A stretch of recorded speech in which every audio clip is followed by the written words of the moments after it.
Kick a keeper. Kick a keeper. Go kick a keeper. Kick a keeper. Go kick a keeper. We don't talk about no. My old lady always would say, if shit had bones, it would stand up and walk. I'm not really worried about it. Okay, my response would be this. You don't choose Leeds United. Leeds United chooses you. Football fans, it's your boy, Tom Lowe. That's not a thing.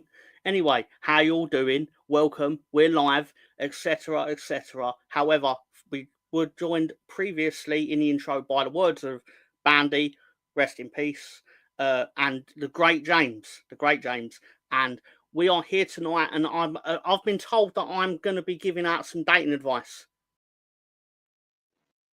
Fuck the dating advice. Hello, football fans. We're going to talk football tonight. Welcome. So, Mr. Tom, what do we really have on the agenda? Football results and bad gambling advice, as we have every week, sir. Like you said, so we've made it to the big time, baby. Me and you on a You know flight. what? Yeah, sorry. Pretend this is my glass of cognac, and I'll just be sat here like, Ben, we made it, buddy. Do you ever think like 2 years ago we'd get the promotion to Friday night? We've done well. Cheers, Tom. Cheers, John. Cheers, buddies. I like you guys so much more than those two idiots. We support a better team. That's what it is. No, you show up. We show up. Yeah, we were here early. So speaking of those idiots, where are those idiots tonight? Do we know? I think one of them's got a meeting at the Communist Alliance. I believe. Yeah, I'm not going to say which one is which, but I think the other one then went to a KKK meeting, and I was like, Lolo, why are you going to one of them? Anyway, sorry, what? That's too much. Can't say that. Was the communist meeting to try and save wolves? Allegedly, communist for wolves. I'm now picturing John's googling communist wolves, but wonder what comes up. And just want to say hello to obviously the people that are in before the show. Valentina, director John, Anders. Of course, Anders is first. Of course, he is. What time was he in first? Sorry, it gives me the bitty look at this. He's always in early, he's Anders. 8:32 p.m. So he turned up basically 3.5 hours ago. Yeah. Scooby too. Welcome. I do Scooby. Tony, not West Ham Tony, Newcastle Tony, Deborah the Zebra, otherwise known as Debbie Lewis, I believe. The Wolf. Are you a communist Wolves fan? Out of interest. I mean, you're probably safe to admit if you are. It's absolutely fine. That gentleman obviously doesn't want someone else in here, and he's probably right to do so. Anyway, but she'll probably find a way in here. No one wants a lifetime me. I'm telling you, I'd do your head in. I would never publicly agree with that. Publicly. Tony's in here to learn a few things. But seriously, how you doing, Tony? I don't think Tony needs any advice from us. Strapping looking man. I've seen Tony's trips to like endless football grounds, and it's like Tony's clearly a man that does all right for himself.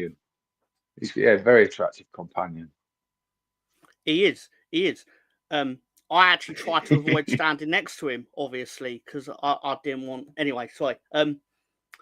Deborah Zebra is confirming she is indeed a communist Wolves fan, like the Sicily flag, John.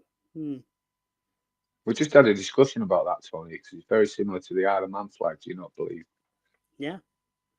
Ben said a load of words that I was like, I don't really know what you just said, but at the same time, it sounded like it was in Star Trek once. It was Triskelion. That's the word. Excellent. So, seriously, sir, how have you been? I've been well, yeah, very well. I apologise. I missed the show last night. I fell asleep. I was supposed to be on Slags in the Dark. That's the show from Sam Greenwood, which he now does on. Basically, I sit there like the what's the word, like the laughing jackass, like where I don't know what the actual word for it is in all seriousness, but you know, like like the old you know, like the Carson show, and I don't know the name of the guy, but he'd have his guy that's always there. Yeah. But it's not his show. It's The basically monkey. like, yeah, that's probably right. It was Ed McMahon. He's the sidekick Ed McMahon. from the Tonight Show. Makes sense. There Thank you you. go. Now you know Got confirmation. who you are. Zeb is my communist name. Debbie Lewis is my Okay, cool. Long time no see, Ben. People remember you. You got fans. Thank you. I don't know why, but thank you. I appreciate it. It's been a while from the Stoop. Very. It has. Good to be back, to be honest. So I always seem to be here though, when Lolo's not here. I mean, I would never say there's anything personal in it. It's just coincidence. Plus, it's easy to be here when Lolo's not here because he's not been here a lot every lately. week. Yeah, you know, so it's probably a lot easier some weeks than it was maybe. I think we 5 should remove months his ago. name from the show on the Stoop. I mean, I legally have no recourse to be able to do that, but you know, I'm not gonna.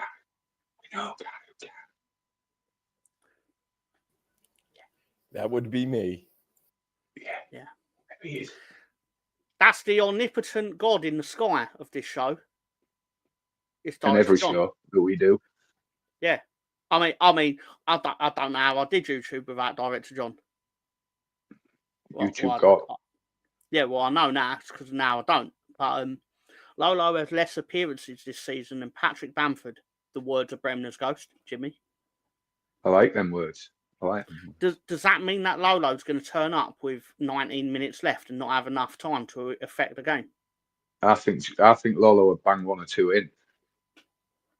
He might. That's probably a fair point. Beats Gunner wants to know, is Tom paying American taxes yet? He's not paying English taxes. Never mind American taxes. I'm not going to say much. Will be financial advice from Mr. Tom. In order to pay taxes, you need to make money, though.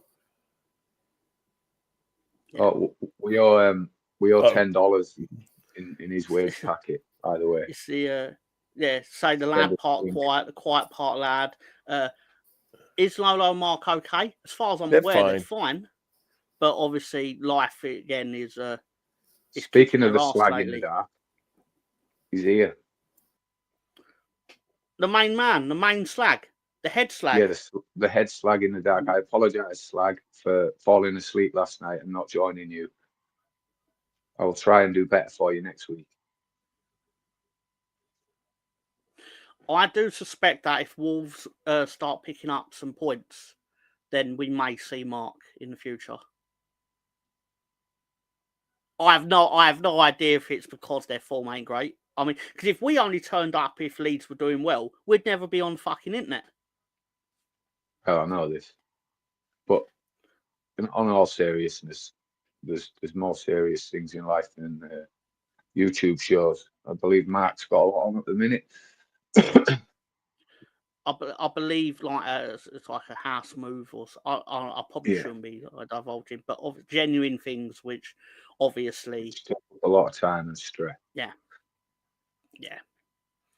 And I found it rather surprising. Like when you do move house, like you don't automatically move into a house that has perfect internet. I don't know specifically if that is a problem with it, but I've heard that of others. I always find that there's somebody who doesn't have a password though in the area if you search. Yeah, if you search, of course. Sam Greenwood, hello, welcome. Good to see you. It's fine, Ben. Being a slag is tough work. Is Lolo the top slag? Tony is venturing into slaggish territory right here. Good old Tony. Wolves will be okay. I'm sure they will. No, I'm not even just saying. I genuinely do think Wolves will be fine. Yeah, they're not the worst. One of the worst 3 teams in that league. I absolutely They'll pick will up points. not. Yeah, I don't want to live in a world where Ipswich are better than Wolves. Like that's or Leicester. Leicester are crap. Oh, look where it is, and I probably should have the link set up. I like it. Yeah, I actually did genuinely laugh when Sam first sent me this. Pardon my language, but I did actually nearly spit out my my food at the buffet. But the true best thing about being at a buffet, Sam, is that you can just go up and get more, even if you do spit your food out. But I'm loving the plan. I'm loving the plan. well, it was obviously taken by you provide the inspiration on a subconscious level. Yeah, But for off anyone on who that. wondered, this is the link to Sam Greenwood's channel. I'm not going to force anyone to basically subscribe to it. I am going to but force you to subscribe there you go. and like and comment and share.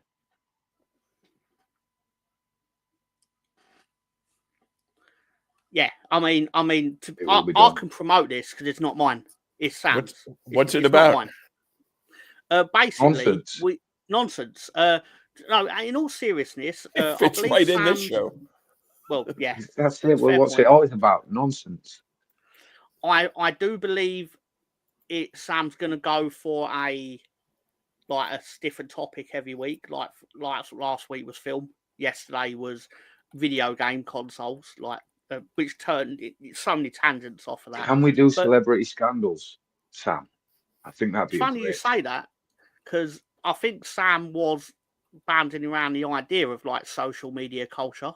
Admittedly, I didn't fully understand what him and Spencer were going on about. I weren't paying attention also, but at the same time, You need to remove Sam, the lol from that statement, Sam. do you there's no actually lol. want to come It is on, check it Sam, out or is next it too Thursday. late?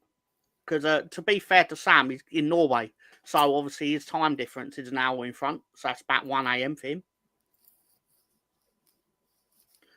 But if you do, I happily send you a link, Sam. Not a problem. But Well, yeah, he's got like what, an hour or 2 hours in makeup. So yeah, that's fair point. Fair point. Yeah, no, I figured that might be the case, Sam. But I'll be honest, that was a director John idea because he's a nice fella. He won't want you to know that, but he is. Anyway, I'm killing his credibility. I'm killing his credibility as the most dangerous man in Brooklyn. I mean, nice guys can be the most dangerous man in Brooklyn. It used to be Mark. you're killing me. You're killing me. You're killing me. Yeah. We should have one of them. I heard that John once helped an old lady walk across the street. It's not true. I heard it. It's not true. Any words on Villa, guys? Co-worker is a new Villa. What do you mean a new Villa fan? Any words on Villa? Yeah, they're not a legitimate Premier League side. There you go. They're really not. They're really not. I mean, I can happily tell you why, in my opinion. I know Ben's going to say because obviously we gave them the goal, which they were demanding was happening. Yeah. But for me personally, the actual reason that makes them not a Premier League side is they survived by a point, and someone's going to go, oh, it's actually 2 points or whatever. In my mind, they survived by a point. It was a point. It was a point, thank you. And basically, they should have been relegated because that point would have almost certainly not been with them had they let Sheffield United score because the goal line technology failed. So they would have lost the game 1-0. Yeah. And basically, the team that basically expects you to let them score didn't then play the favour forward when it was rightly so. And I have no love for Sheffield United, but they got fucked. They got fucked over. Twice Anyway, they've been fucked over. Yeah. In relegation from the Premier League, the Tevez saga. Yeah. So yeah, Villa. There's your words on Villa. They basically.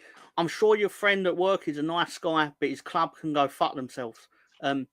My account got hacked. So I couldn't get old led Debbie Lewis back. I couldn't remember password. It was probably password. I'm not saying I'm not stupid enough to make my password password. My friend pointed out I'm a Radiohead fan.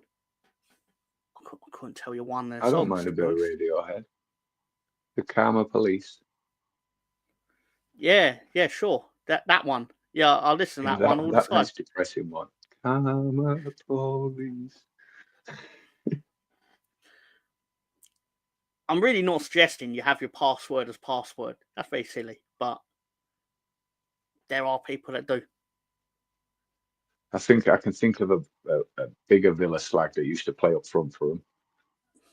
But for Talk Sport. Does his name rhyme with Rabbi Rongalor? Yeah, it really does. I thought, quick, let's go venture into get cancelled territory very quickly. But Sam said, video slag, especially Dean Saunders. I think you're trying to. I could be wrong here. I think Sam Greenwood is trying to drag Brownie in via Welsh vibes. Like Brownie's Welsh person's getting slagged off. Alarm is going to go off right now. And it's going to be like 9 a.m. or something. And he's going to. Who's boots them shoes? My avatar should tell people I'm a Radiohead fan. It really does. Sam is a Radiohead fan. It really does, Sam. Yeah, I did think it was rather random that I was being accused of being a Radiohead fan. But it might have been the t-shirt. I don't know. It's just CM Punk. Sam, tell everyone what you call CM Punk. It's very funny on Thursday. Anyway. Do you know what, right? It's the best quality stick-on that I've come across. Those stick-ons don't last very long, though. This one really feels like it's going to last a while. It's a good quality stick-on. I do love the Tactics truck from Andy Townsend, though. Like, as much as... yeah. There you Andy go, Townsend's now on Supersport, South African commentary for the Premier League. Oh, yeah? Yeah. Did Dean Saunders happen to be a Wolverhampton Wanderers manager? Did Dean Saunders what? Did he manage Wolves by any chance? Because a Wolves fan is saying he's one of the worst managers. For a bit. Did he not manage Wales? Yeah. No, he was. He was. Oh my God, Jesus Christ! It's Mo Master. Holy crap! Holy crap! They let him out. Welcome home. Where you been? Mo Master, where the hell have you got been? Lost in the woods. I thought your Real Madrid form was basically why you were staying away, sir. Welcome back, sir. Oh, Mo Master's a legend of this place. It's a genuine. We was only on about him on our show last week, weren't we? Where's Mo Master? He's the king of La Liga. He's let's cool. just say. He's cool. Yeah, I believe Sam on Mr. Arsenal podcast banned Mo Master about 8 times. I'm exaggerating. It weren't 8. It was like twice. And I remember, I could be wrong here, slight details, but I was basically like, Sam, unban him. He's a good guy, really. And then he did. And then immediately, the first thing he said is, "Oh, Sam, you fucker, Arsenal was shit," or whatever it was. And I was like, that's such a Mo Master thing to do. but yeah. So Tom, you got your internet fixed in the back of the dungeon, so Mo Master can now come online. Yeah, apparently that's what. Yeah, does he want to come back? Does he want his spot back in your dungeon? That was it. He was like, "Sam, I dare you to ban me," and then so he did. It was fun. It was funny. It was funny. It was one of them you had to be there kind of things. Yeah. But I will absolutely waste all your time telling you about it. But yeah, so I mean, we've done really well to waste 19 minutes and 28 seconds thus far without actually discussing any football. Well, apart from Villa being slags, obviously. No, that's not football. We did discuss Wolves' plight for a snippet, I suppose. Yeah. That was more born out of like our dislike for Leicester and Ipswich, though, wasn't it? Do you want to talk football? I've done worse things, I suppose, but Is there any football to discuss? Well, I tend to track the Leeds players on international duty for the benefit of our channel. We all love Yeah. Leeds. Do you wonder how? That was very funny. Ben timed out Sam Greenwood, if I remember Yeah, rightly. the only person I've timed out, sending to the corner. It was So actually if an the only accident. one, It was actually on full Nelson. yeah, Yeah. it was for Ward Wilson. Yeah. What I will say is the Leeds players had a great day on international duty. Well, I'm happy with the amount of football that Brendan Aaronson's going to be playing. Do you know why he did not even make the squad last night? He got cold, I believe. Yeah, apparently he's got flu-like symptoms, which tells me he sniffled once. Yeah, sneezed. And they went, yeah. I mean, at least they made him stay back. Like, there's no point in you coming to Jamaica I with believe. us. Look, I know he's busy, but I believe he needs a rest. And this could be good for him to have a rest. He will almost certainly play in their next game, though. Yeah. Because he stayed back there. He stayed in America for that person, for that reason. Otherwise, they'd just send him back to Leeds, surely. More good news on the horizon. I've seen a tweet where I believe Ramazan is back on the grass. I don't think there was a coincidence that basically our form and relative to Our attacking potency, would you say? We were amazing for the 10 minutes that he wasn't injured against Watford, for example, and then we fell off a cliff.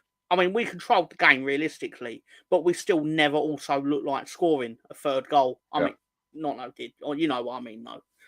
Bob Retrovolt is obviously skulking around the internet and existing. Hello, Bob. If you happen to be where Bob lives, I don't know what part. California. If you happen in California, go to Retrovolt Arcade and play WrestleFest. It's a great arcade game. Generally great arcade game. Oh, the Simpsons one's not bad either. Anyway, sorry. You can buy game passes for the day, so you can play anything that you want. There's all sorts going on there. So give it a look on the internet and book your holiday. Yeah. Obviously, Early Doors Tony is doing the show. I believe he does his show on a Sunday night. So basically, tearing it up, more master. Never mind doing well. He scored for Brazil the other night, and then Venezuela equalised, and then turned on the sprinklers during injury time to make sure they didn't lose. Incredible. I've seen some shithousery in my time. Good man. But that takes the cake. They actually put on sprinklers during the game. But I'm okay, Mo Master. Thank you for asking. Wish Leeds. Of course.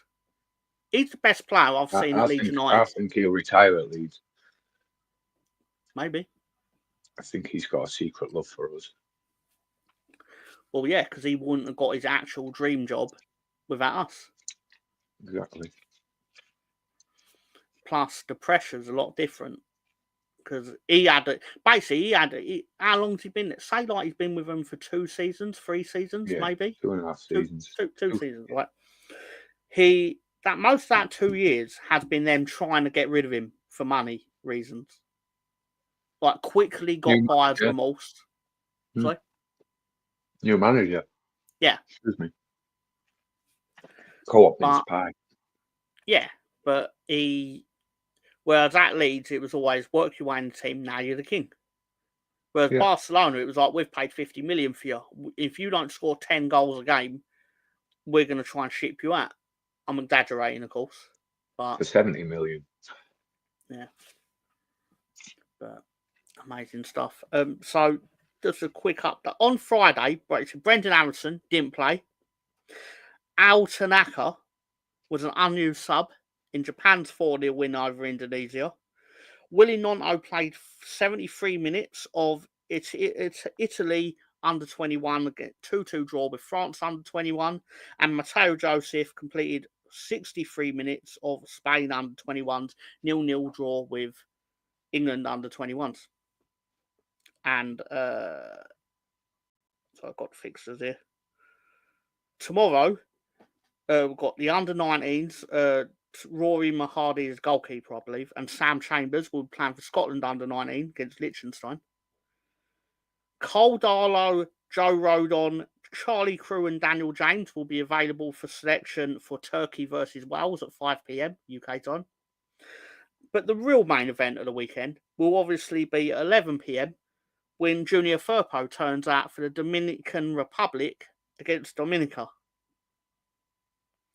What position do you think he'll start as tomorrow, Junior? I think he's going in goal tomorrow.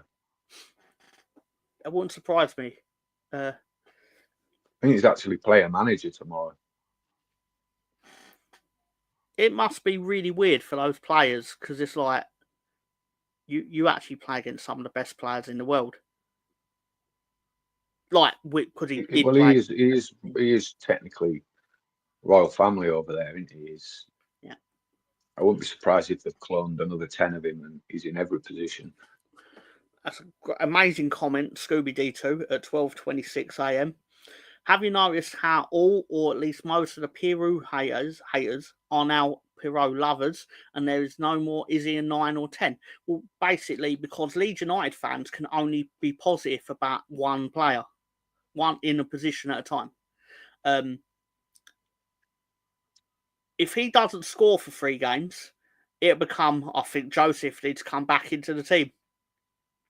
I literally saw a Leeds fan on the Leeds page, or whatever, or might have been Facebook or whatever. It was basically like, we should recall Giabi from Plymouth. And I'm like, but based on what? They're like, oh, do you think Aronson and Rothwell can play all these games? I'm like, well, yeah, and I know that's not true, but what I mean by yeah, as in Daniel Farker will play those players, because if he didn't, if he trusted Giabi, he'd play him. If he trusted Giabi, right, he would have sent Gelhardt over him. And he don't trust Gelhardt, so Giabi's got absolutely fucking zilch chance. I've never seen Giabi play a good game for Leeds. Whenever he has put on the Leeds shirt, he's been shocking. And I'm not going to say like I've seen him play loads of games, but the little bits he has done, he's done nothing. Hello, Gary. How you doing, sir? So you're sneaking in here with your catchphrase. You can't sneak anywhere if you're doing your catchphrase. Are you available tonight, Gary, or are you on your familial duties? I thought you was going to say fat ass then.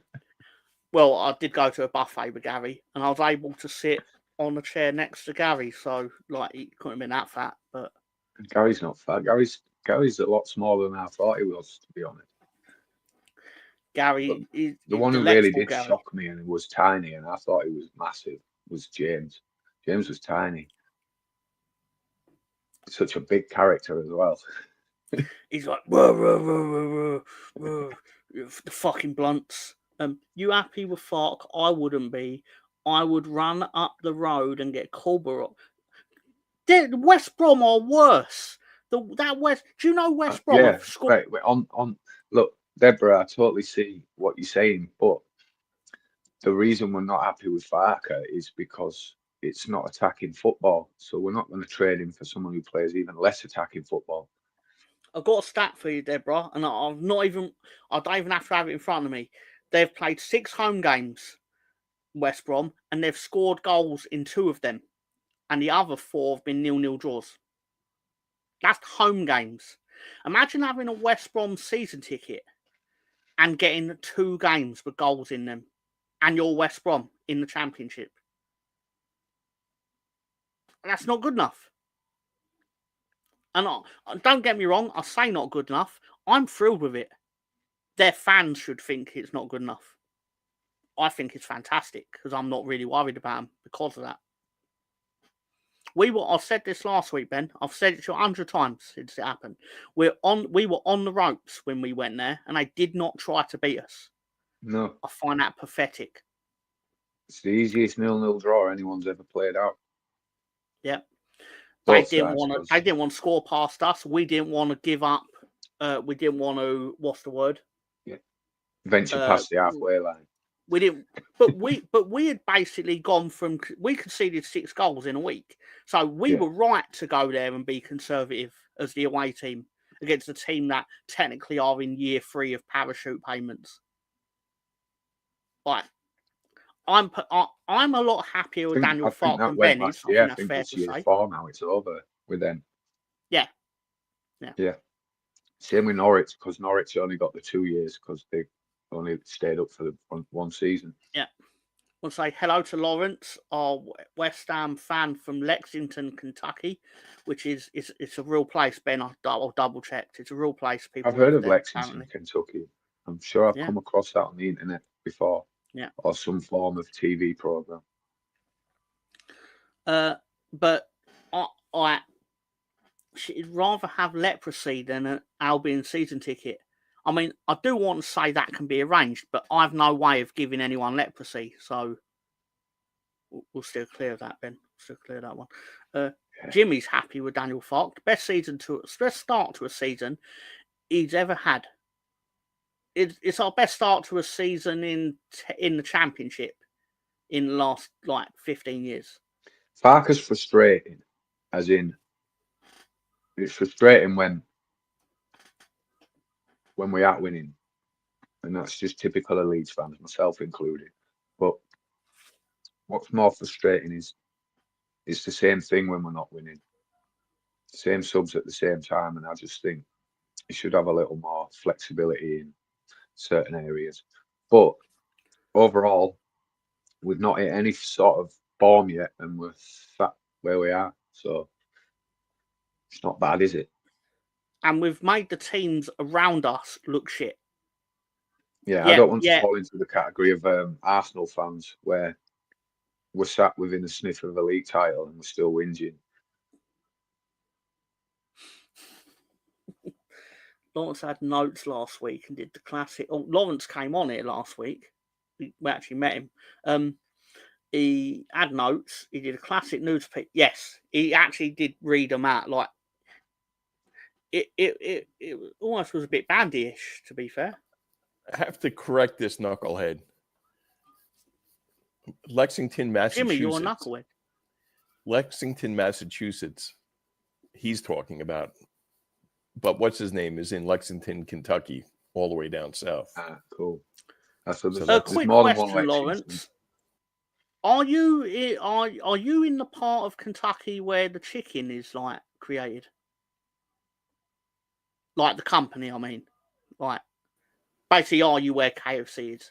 I think that's Corbin, Kentucky, if I'm not mistaken. That I was working there for a week once, and it was geography and history all in one. Absolutely. There was I think there's a museum there, KFC museum. You come here to learn. John knows about KFC in the museum. Of course he does. I can't stand it. I think I've only had it once or twice. Too greasy. I'm a KFC fan. It's gone right downhill since the 80s. Leeds let you down like a cheap pair of tights. Fantastic. I mean, they have at times. The thing Leeds are very good at, the thing that makes Leeds is that they actually do just enough to give you the hope before it goes wrong. Mm. It's the hope that kills you. But then if it wasn't like that, we'd be sitting there going, look, every football fan is an idiot, because whatever team you support, you go through these drab periods of getting beat and not winning anything, and you're a sucker for punishment every single week. It's just nice to be winning games. Yep. And unfortunately for teams like us and Wolves at the minute, the Premier League isn't a happy place. It's how long do you think it will take for people to say that the Premier League is a Farmers League? If Man City win the title again, does it become a Farmers League in May? I think it's already become a Farmers League. I think 5 in a row is enough.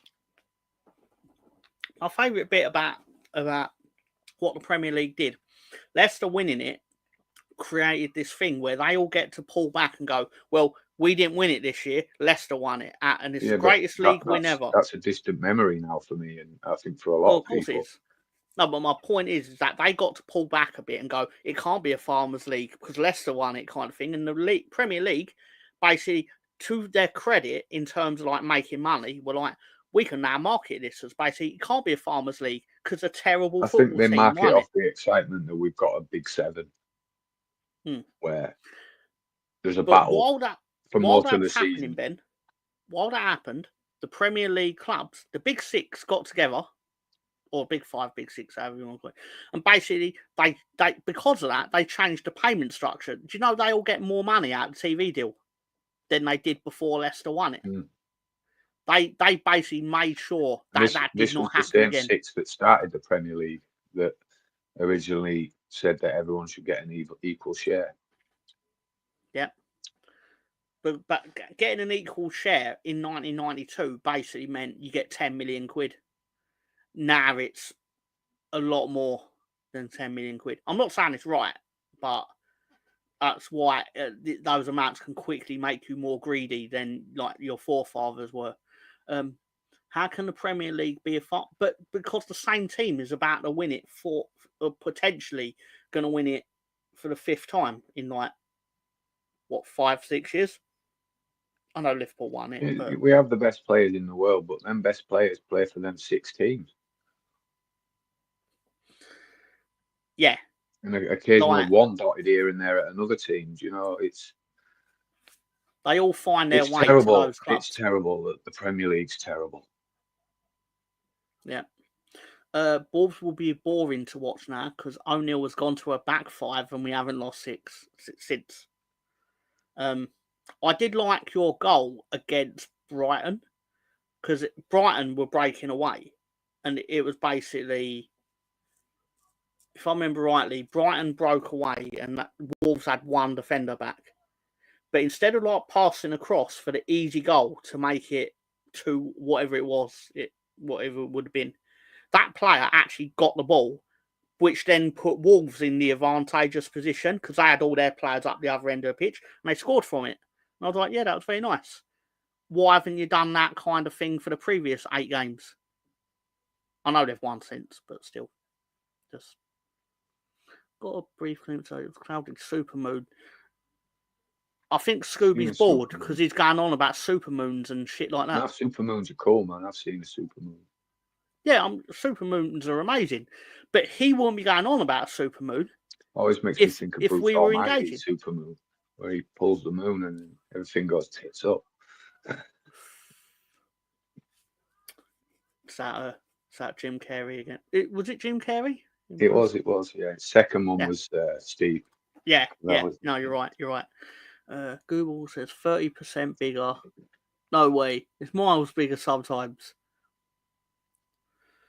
If you know what, we'll get it out now. Ben, who's winning the boxing tonight? It's got to be Mike. It's just shit. Do you know what? I want Mike Tyson to finish his idiot once and for all, right? Which he clearly can do, but I've just got a feeling it's just a show and it's pre-written. It's just a gimmick again to make money, and you can't take boxing serious these days. It's ridiculous. My issue with the fight is that basically you got people.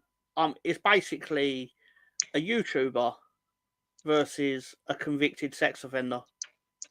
Yeah, which I do believe is very innocent because a lot of stuff's come to light since the 90s. But anyway, as the law states, convicted sex offender. John, can I ask you a question? Seeing as you're up on American politics and laws and shit. So how is it in America a convicted felon is not allowed to own a gun, but they can be president of millions of idiots with guns? I'm not having a go at Trump, not right, not having a go. He was elected. Wondering, he was elected. Wondering how popular you vote. Can't own a gun, but you can be president. I don't know. It's a bit strange, you know. No, I think he deservedly was elected. I watched the. Have you seen? Campaigns did you see any of those trials that he was? I mean, I can go on forever. I've seen the aftermath from it, and to be honest with you, I think it's all just a big fucking shit show by the media, to be honest. Exactly. But enough And politics. look, the thing about American media is you're either left or right, and it depends what you watch. So, Mike Tyson, a Wolves fan? I have no idea if that's true. I I'm going believe to Google it. I believe Jake Paul's a Baggies fan. He's a fan of baggies. Allegedly. Hey, Lawrence, you want to come back in? Bono. Mike Tyson has been pictured in the Wolverhampton Wanderers shirt, but I imagine he supports them as just as much as LL Cool J supports Leeds United because he wore our shirt. Give us your fucking money, LL. I don't even think he wore it. We're just seeing him unboxing it. Yeah, he was like, yeah, got cheers, slung mate. in the room. It got slung in the room of freebies. Mike Tyson is a fan of whatever shirt he's given while on tour. Almost certainly true. Sorry, don't mean to upset any Wolves fans in here that are basically like have had their dreams shattered. That like, oh my god, but I thought Mike was one of us. I'm a believer in it. I don't think you could make Mike Tyson wear a shirt if he didn't want to wear it. There are the people Wolves that will shirt's wear. not exactly the most attractive of shirts, is it? Have you seen their newest kit they've released? Because they played a Hungarian team before the Champions League or before the European Cup was a thing. It was like exhibition friendlies between like champions of England and supposedly the best clubs around the world. Was it Ferencvaros? I think it was Honved.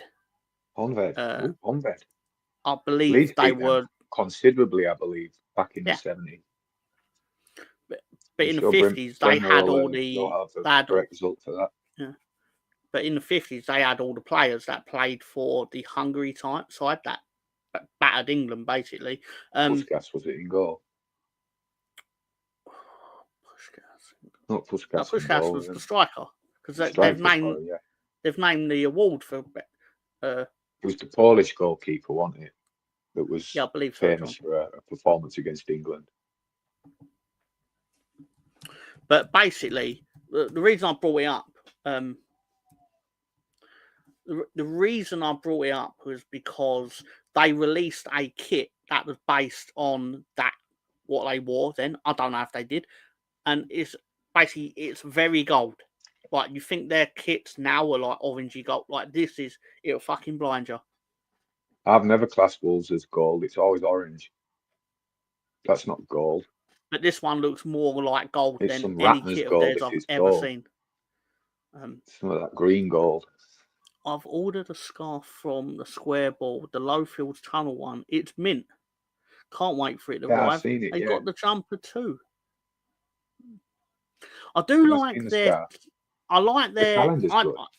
I don't like the kit it's based on, like that awful green and blue. Crystal Hotels one. Yeah, but their version of it is very nice. Yeah, like it's clever. For a Christmas jumper, like an ugly jumper, they've made an ugly shirt into a jumper. So genius. But the more you look at it, the more it's unique. It's clever with the Xmas as the assets. Yeah, I like the calendar. The calendar looks good. I might buy that.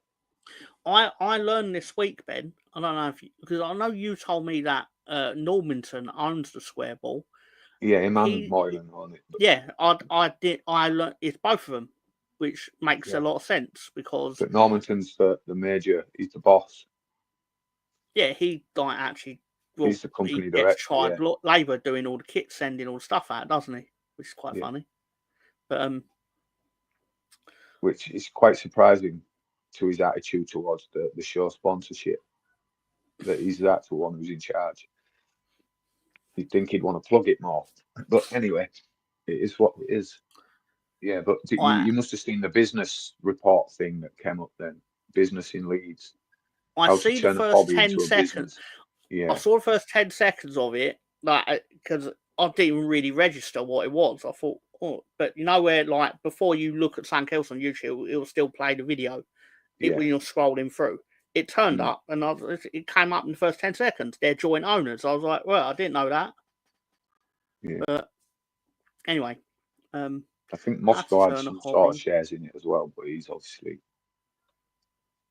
left. So yeah, and I think the others are just journalists for segments of it. But I haven't watched the latest, and I don't know. I don't mean to be derogatory, but I can't link women's football to men's football. I just can't. I will end up watching it all. I'll usually like bunch them up into like. I think I'll watch the Monday thing while I'm at work, but then Tuesday or Wednesday, for whatever, I'll then like bunch them up and watch them before. Basically, I'll watch them tomorrow morning in one go and put it on in the background while I'm playing. While I'm doing other things, probably playing video games. In all truth, and I skipped through the first 8 minutes of propaganda because it was just Millwall fans laughing at us, and I couldn't handle that.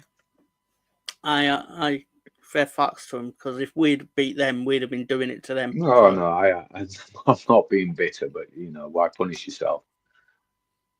What I find funny about when they do Millwall things after Millwall have done us over, which is more often than we'd like to admit, was because obviously they talk more like I do, but watching my own fans roast their voices, I'm like, well, I guess I do talk like that. And they're like, yo, mate, yeah, fucking Mill, God, yeah, Oh, yeah, fucking Millwall. Cockney, all right. Yeah. Fucking I'm Millwall. sorry to break it to you, mate. Like, you can move up north, it won't take you long. It won't take long. Just Steve McLaren it when you get here. You'll be right. I'm like, yes. I can't wait to get a job working for FC20 and then be like, give us your Yorkshire accent. Go on. Oi up, love. No, sorry, that's northern. No, to me, your accents are all. No. To me, the northern accent in general is just the same. Like, don't get me wrong, Geordie's is like Scottish, like it's a whole different language. Like, I have to really pay attention. But like generally, like Manchester, Yorkshire. You see, I can tell the difference between a Geordie and a Mackem, where you probably can't. Nah. And we can tell the difference between Yorkshire accents. The further south you get, the broader it is. Mm-hmm. But then the west's got totally different to the south. North, where I'm from, is different again. So you got me and Jimmy on, we're totally different, you know. Yeah, but you get like the Brummies, for example, where they'll be like I can tell the difference between Leicester, Birmingham, and like Coventry. Tell the difference. I just think they all sound like farmers. They were like, "Hey, up, love, yam." Oh, Birmingham, like. It's great, isn't it? I don't know. Is this the anti-Arsenal show where, like, last week it was all Arsenal talk? Now this week, absolutely no football talk. It's great, isn't it? Who are Arsenal? Exactly. I've heard of Arsenal. But... Yeah, I think they're the way you keep weapons in the military, it's called an arsenal. Yeah. That's why they named Arsenal, because they're originally from Woolwich. I was about to say Woolwich Arsenal. Yep. That is actually where one of my favourite Chinese places is located. Yeah. I've seen That's along where the Royal Artillery's headquarters is, Woolwich Arsenal. I think it's 16 Regiment, the Woolwich Barracks. Yeah, but at least our anti-football discussion is still inclusive, as opposed to, if you don't support Arsenal, go fuck yourselves. Oh, he's put the link out early. He's put the link out earlier. He's basically trying to get Lawrence on to turn it into a West Ham discussion. And obviously, West Ham. How's Cree doing? I know he scored a beautiful goal against the Scum. That's all I want to know about West Ham. How Cree's doing. No offence to Lawrence or Gino. But, yeah. Even I had to be told that means without a hat. How often do you walk past West Ham? Very rarely. Because they moved the stadium. So I can do my shopping in the Westfield Shopping Centre. and not have to go to the stadium. But you Is have that to where go it there used to to be? go. Yeah. I never went to Whereas, Upton Park. yeah. Oh, I've been to Upton Park countless times. I was there when Yeboah scored twice. That man could rattle football. Oh, definitely. I remember having to sit there and basically not make a noise when West Ham scored in the first 5 minutes. And then I had to not make a noise again when Yeboah basically went 1-1, I've been in 2-1. that situation. Yeah. I've been in Man United at Scum in that situation. Why are they boring, no master? Finished to them. Yeah. Got comments at Arsenal. Who? Arsenal. Yeah. But I mean, I don't know what to say there. I've watched them once this season, I think, and that was against Liverpool. And I thought they were non-existent second half, absolute dross. But then I don't for 1 minute rate Arteta as a manager. Deborah, I hate them. I'm not a fan of them at all. I hate them a lot. Yeah, that's family. That's why. It's personal to you. Well, yeah, because my brother should have supported Leeds United, and he made the choice to support the local team. Every litter has a run. But it was like, I always respected the fact that he chose them. But at the same time, It was a lazy choice. Yeah, but because we were always better than them. Whenever we played them, we beat them, and we always finished above them, generally speaking. But now it's sort of basically, if they played us, generally they'll wipe the floor with us, generally speaking, which I'm not used to, and I don't like it. Lazy choice. It was there. Everybody in his school probably supported him because it was the local lazy choice, mate. You and your dad had it right. My favourite thing was back when I was 14, whatever, because there was a year where we, on aggregate, not that the Premier League works like this, but in the 2 games, we beat West Ham 9-1. We won 4-0 at home and then 5-1 at West Ham. And I remember distinctly, and I totally deserve what I got here. I basically went to all the West Ham fans in school and basically mocked them mercilessly within the first minute of stepping in school on Monday morning. So by 9:05, I'd been pinned down and farted on. I do that, you know. Do you know, it's like we've won one game and then they won the other. I'll do it on aggregate. We beat you on aggregate.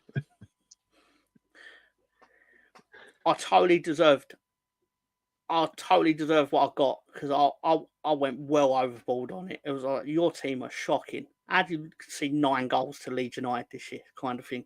And they had 3 players sent off, to be fair. But at the same time, I didn't make their players get sent off, so still go roast them. That was when Ian Wright trashed the referee room. Oh, what a guy.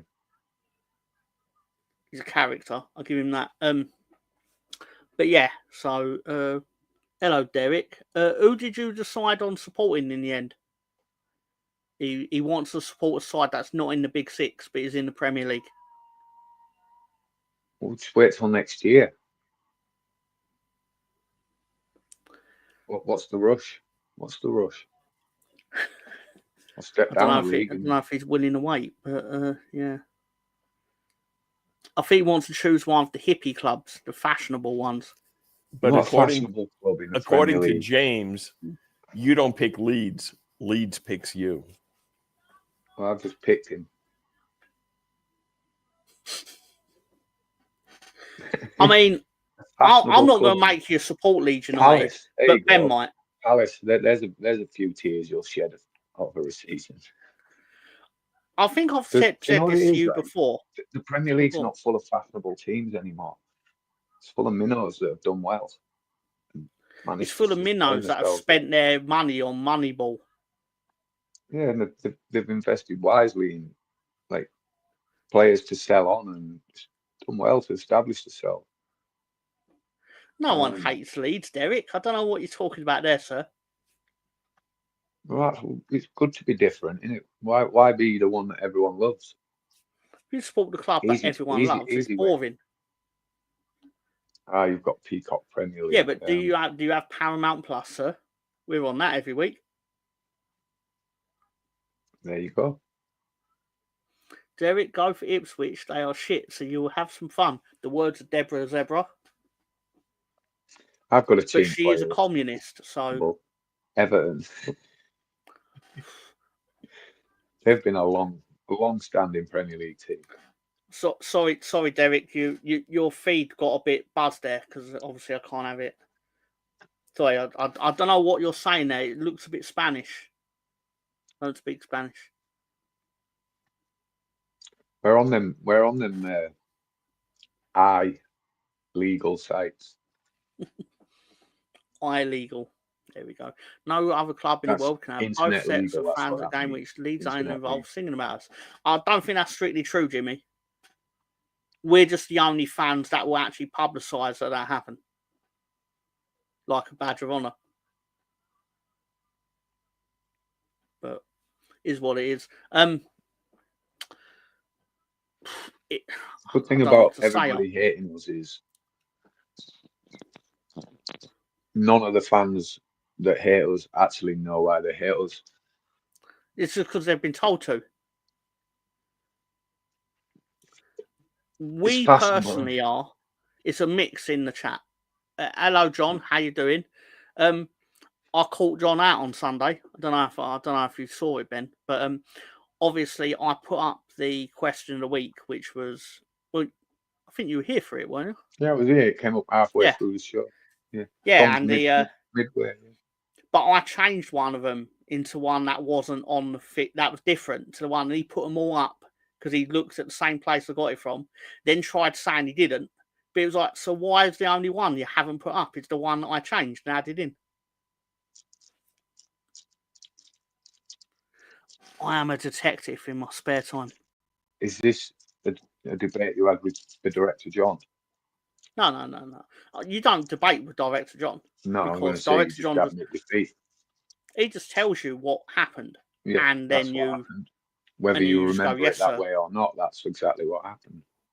You know what happens when you debate with me?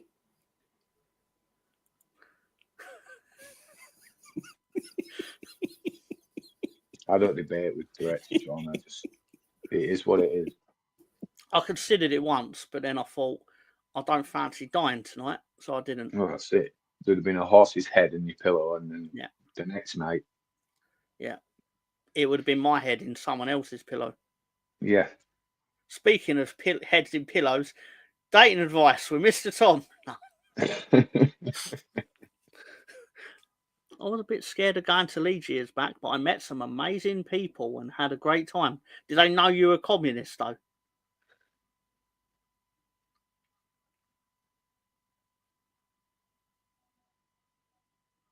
I don't know how to follow that up. John didn't know that.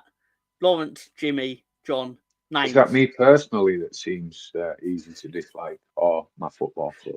No, he meant Leeds. I'm pretty sure. I mean, fair point either way. Mr. Tom's been courting Gary at a buffet, John. We're pretending to be flabbergasted as they're finding the emotional roller coaster difficult. Yeah, my favourite bit of that, I don't know if you know this story, Ben, is that I stood and watched with my own eyes.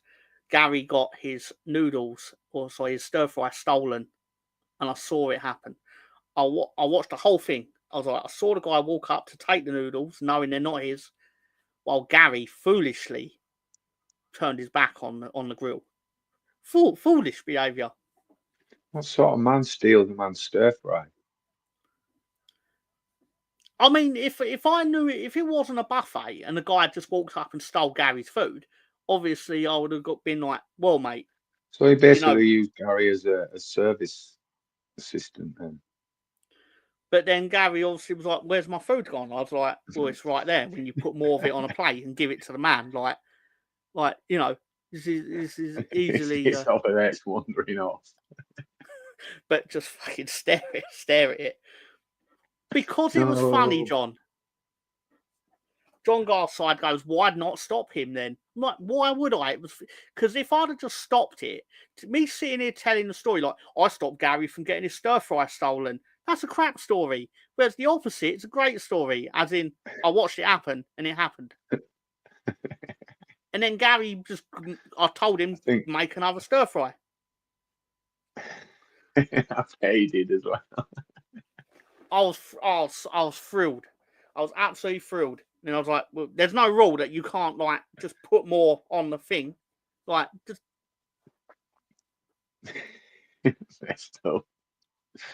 Dark situation. the darkest of buffet arts, I tell you. If the stir fry thief happens to be watching, shame on you, man. That turned dark very quickly. It's true, John. I am a lousy twat. Big up, fellas, from Mr. POTUS 5000. I'm not a communist. I'm a born-again alcoholic. I mean, I'm not really sure what I'm supposed to say to that, but I don't know what's worse. Cheers. That's what you say. Cheers. Salute. I don't know what I've got against communists. Like, they've done nothing to me personally, but Each to their own. Each to their own. I think it's a great word in general. I like You saying see, it. I'm one of these. If everyone minded their own business, the world would get along a lot better. Mr. POTUS has obviously been watching The Water Boy because he said he's drinking right now high quality H2O. You ever seen that film, The Water Boy?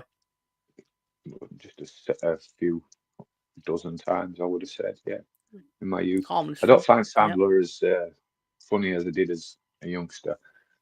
I find him quite annoying now, but It's Happy not really Gilmore changed, has it? Is a classic. I've always admired that he's basically running a Ponzi scheme where basically all of his movies, like the budget is like, it'll be like, oh, the budget's like 100 million, or no, that's too exaggerative. It'll be 56 million on this movie, but there's only like 2 million on screen, and he just gives it out to his mates. Yeah, he picks his mates for the full set, doesn't he? Yeah. He's got a team, basically. Yeah. But clever. Like his real life mates. He's up there with the highest ever earners in Hollywood. But he's done well playing one character all his life. Well, he I can't turns up grip as him now. Adam Sandler. Trying to be a serious actor, it's not you, mate. It's not you. He just plays himself. He turns up and he's the nicest guy in the world.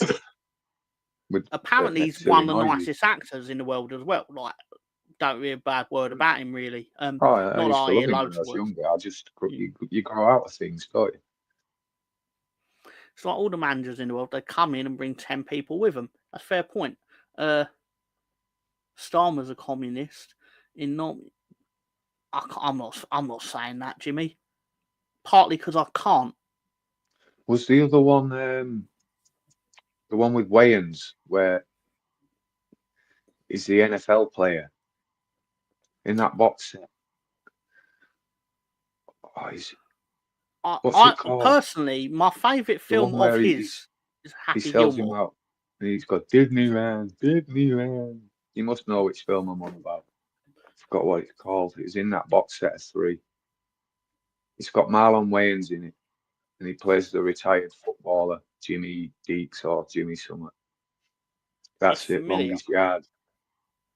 Oh, Is it? No, it's not do you mean Longest Chris Yard. Rock? Chris Rock. No, it's the Wayans. Wayan. No, you know what? Adam. Is it Marlon? Yeah. I think so.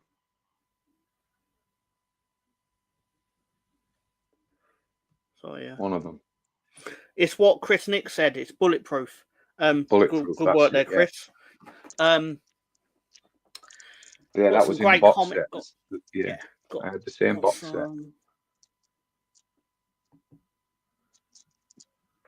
Hang on, give me a second. Yeah, absolutely, John. No problem. Mr. POTUS says Happy Gilmore's best. I like Happy Gilmore partly because it's got Apollo Creed in it.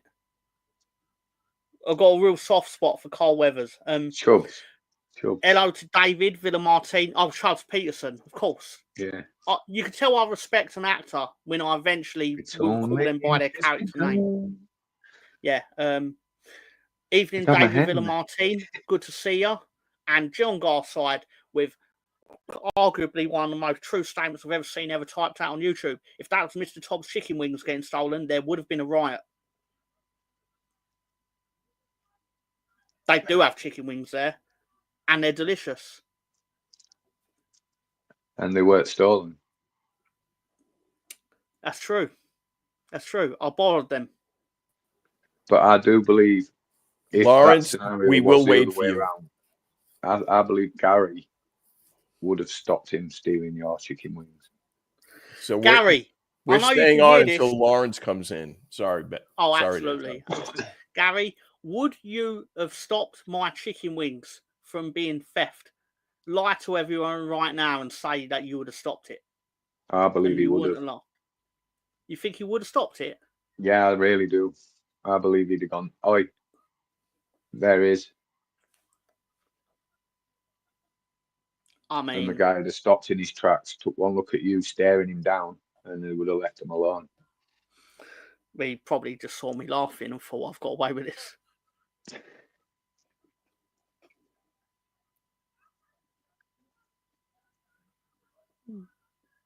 Can you hold the fort for 2 minutes while I get a drink, sir?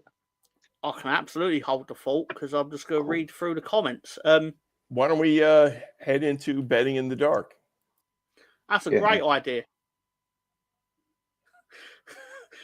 How dare you give away my beer, my one beer of the year. Gary. God damn it, Gary. Sorry, sorry. You can put part Ben. I'm done threatening, Gary. You ready? You ready? You ready? Absolutely. Absolutely. Betting in the dark with Mr. Tom. Come on, love, place your bets. Hey everyone, roll up, roll up. Where's the Spawny edition? And basically, you're sitting there now going, "Where's Cyril? Where's Cyril?" I've got something for you. Here is Cyril. Hey everyone, it's Cyril, pure Cyril. The true star of the show. Finger the duck as well. They're mates, you see. Anyway, that proves it. So, Director John, if you would not mind, please can we go to the first slide? That's right, we're in League One. Sorry, I'll do it in the style of a movie trailer. There was a man, and that man's name was Deadpool. And he's going to choose which team he's going to win on Saturday, the 16th of November. Something like that. Anyway, Ollie Palmer is going to score first. Louis Barry, on loan from Aston Villa, is going to score the consolation goal or the equaliser, however that works out. You can turn £1 into £1.34 and 89 pence, or $170.77. I've got that right. Anyway, it's really slim pickings on International Break Week. But if we take a look at the table, if you would be so kind, John, to put up the League One table.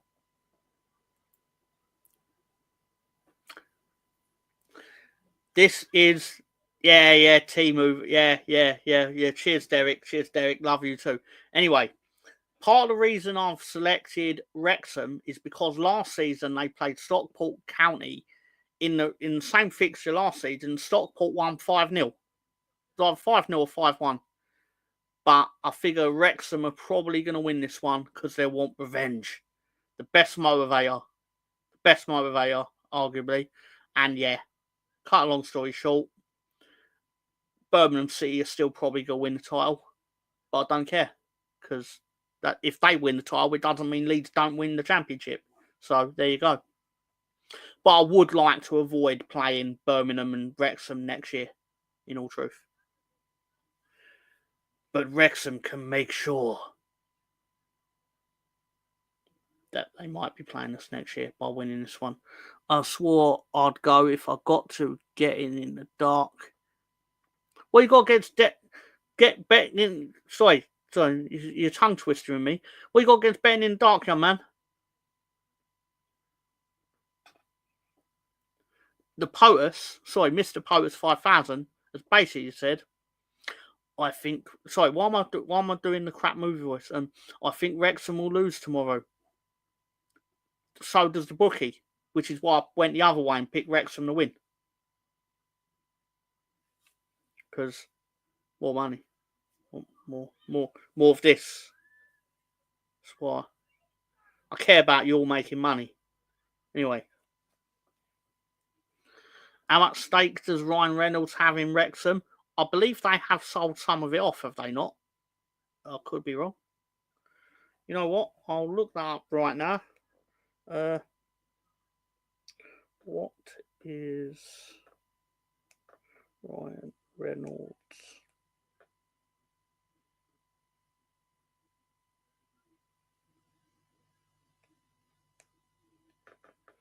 According to the internet, doesn't say. Why would he want to sell? On Halloween, they did sell a minority stake in Wrexham, apparently, according to the Sports Business Journal.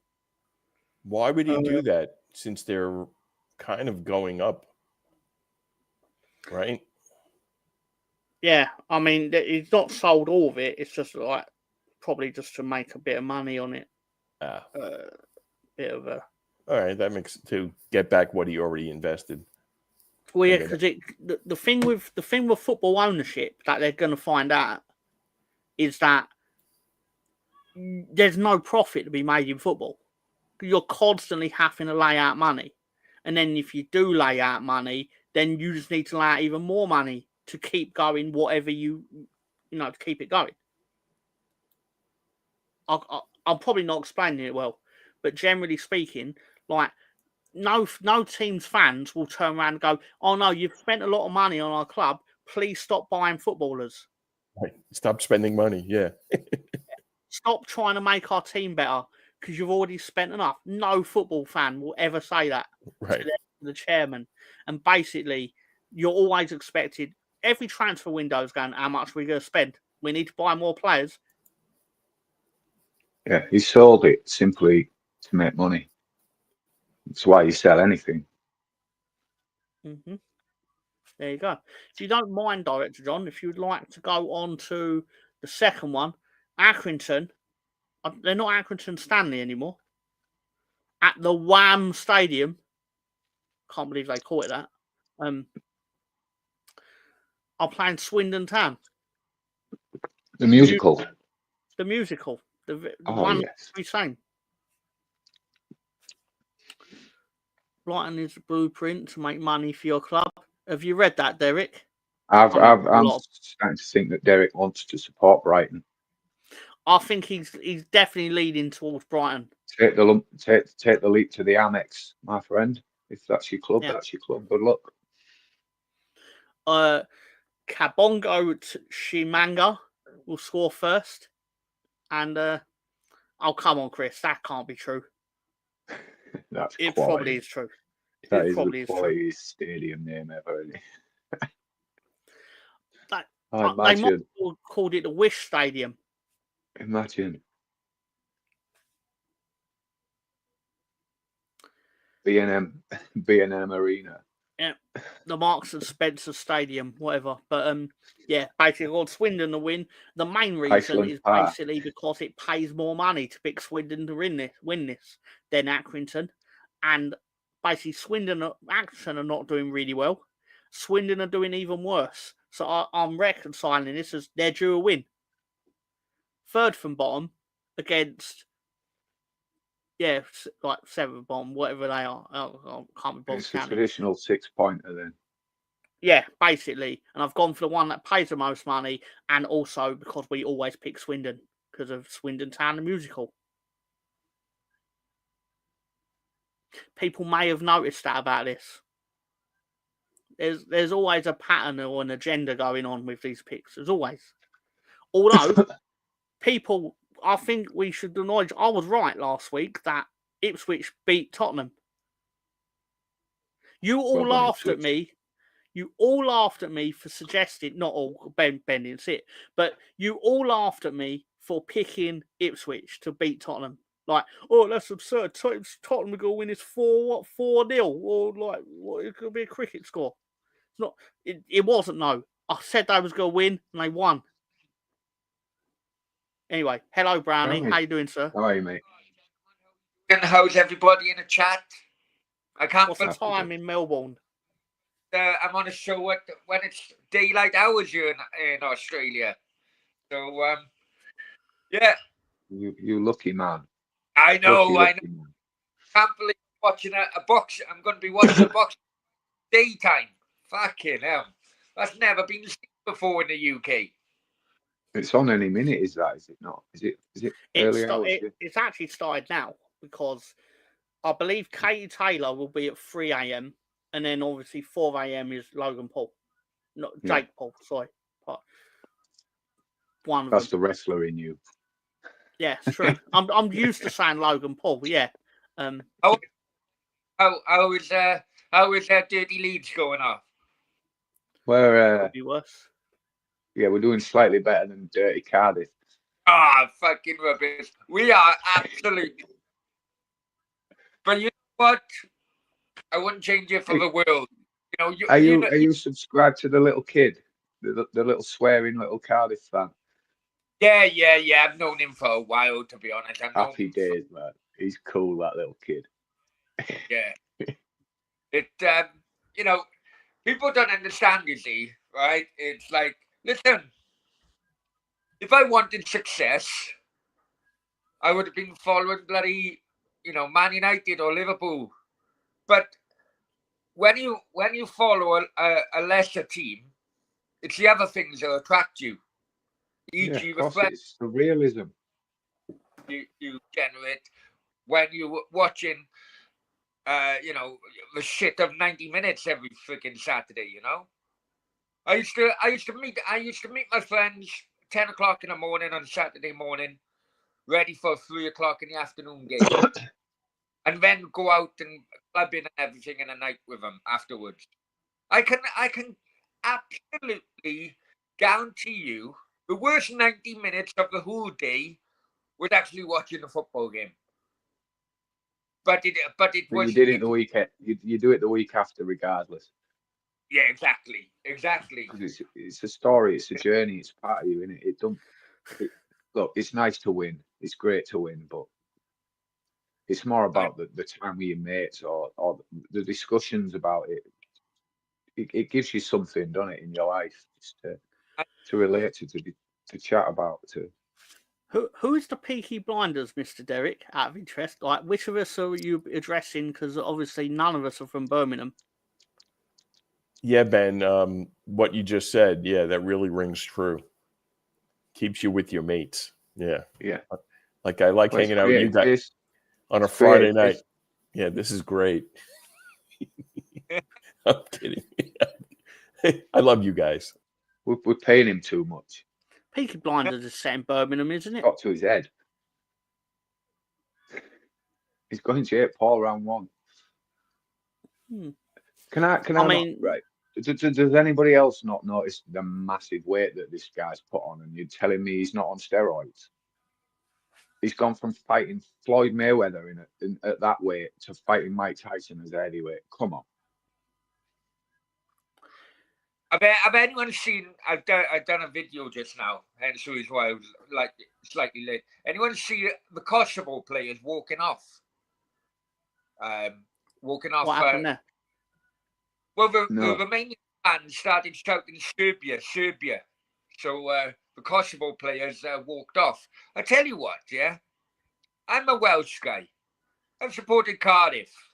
We've gone up and down England many years. If the Cardiff players walked off every time someone shouted England, right, we would never finish the game in the fucking 100-odd years distance. Exactly. Right. So where can all that content be found, Brownie? Football with Brownie. Football with Brownie.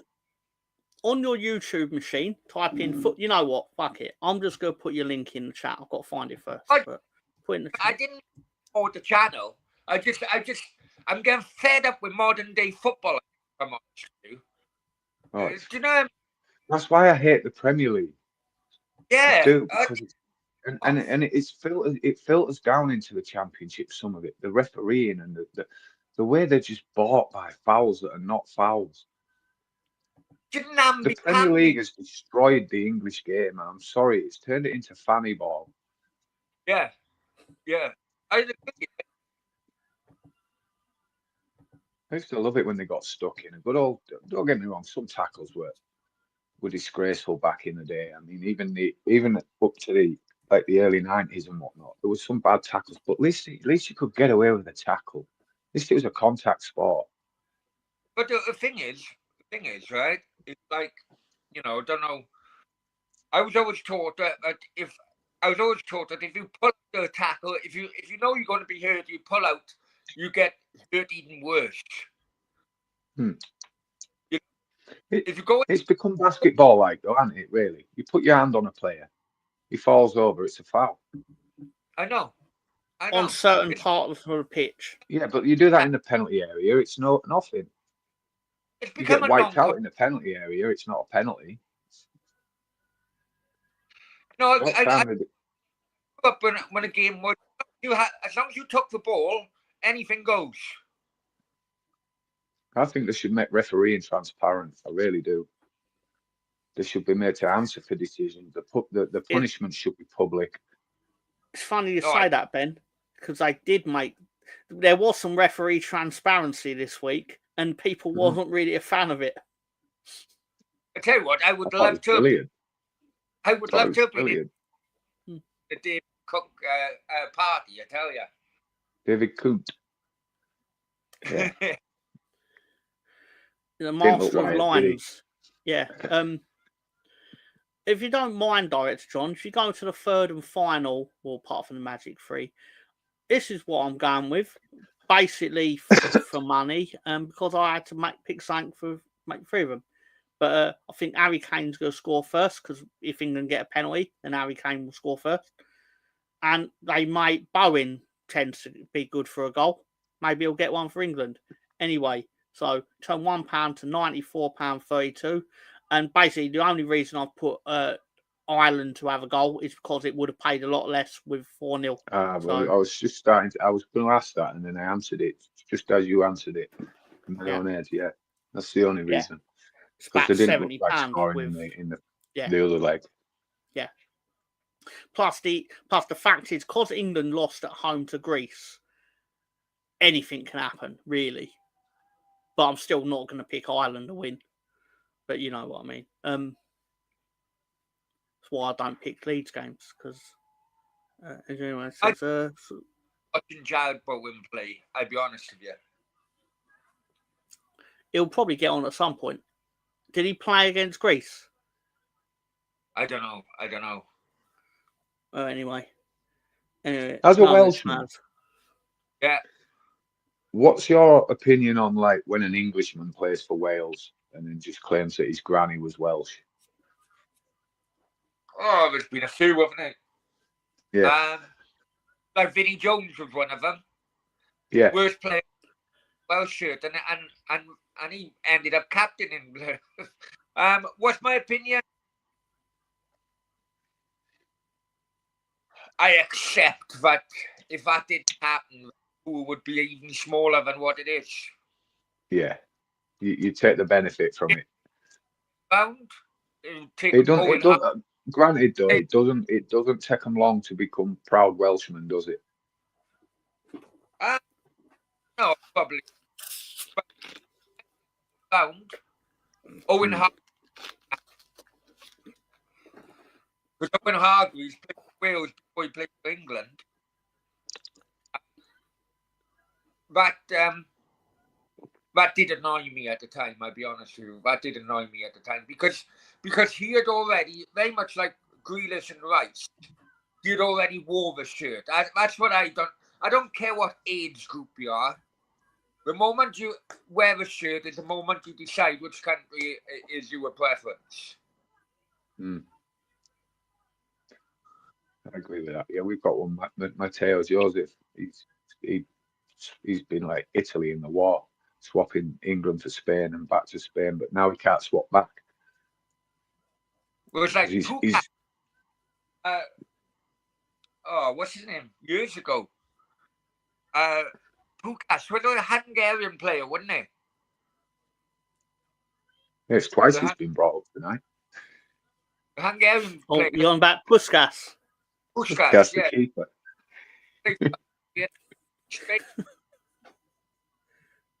I think you were thinking of Yashin as a goalkeeper. Yeah, I was.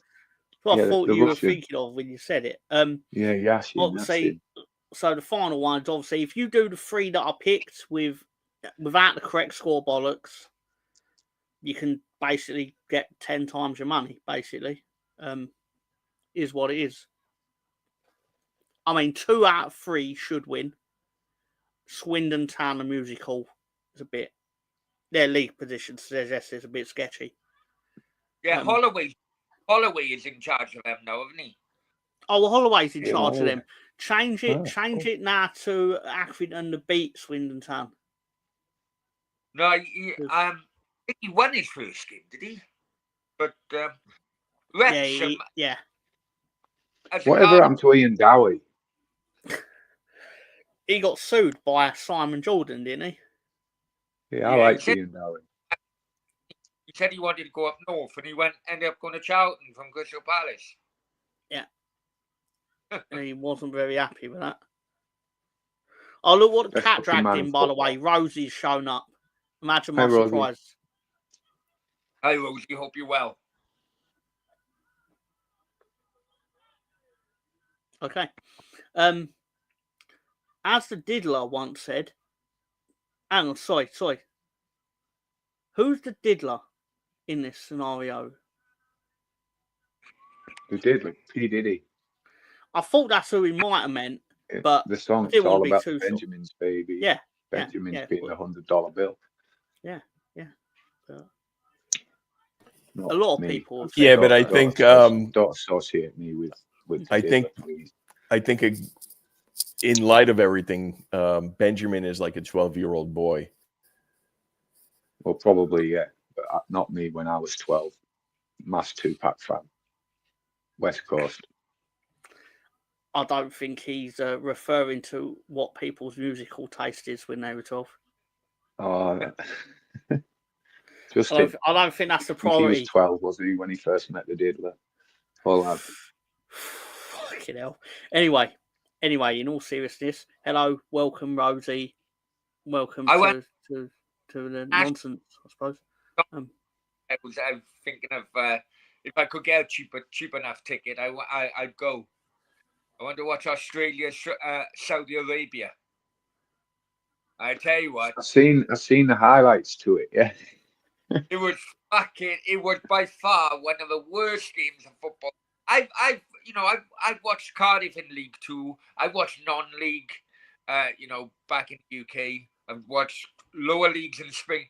But I'm telling you, it was by far one of the worst games of football I have ever witnessed in my life.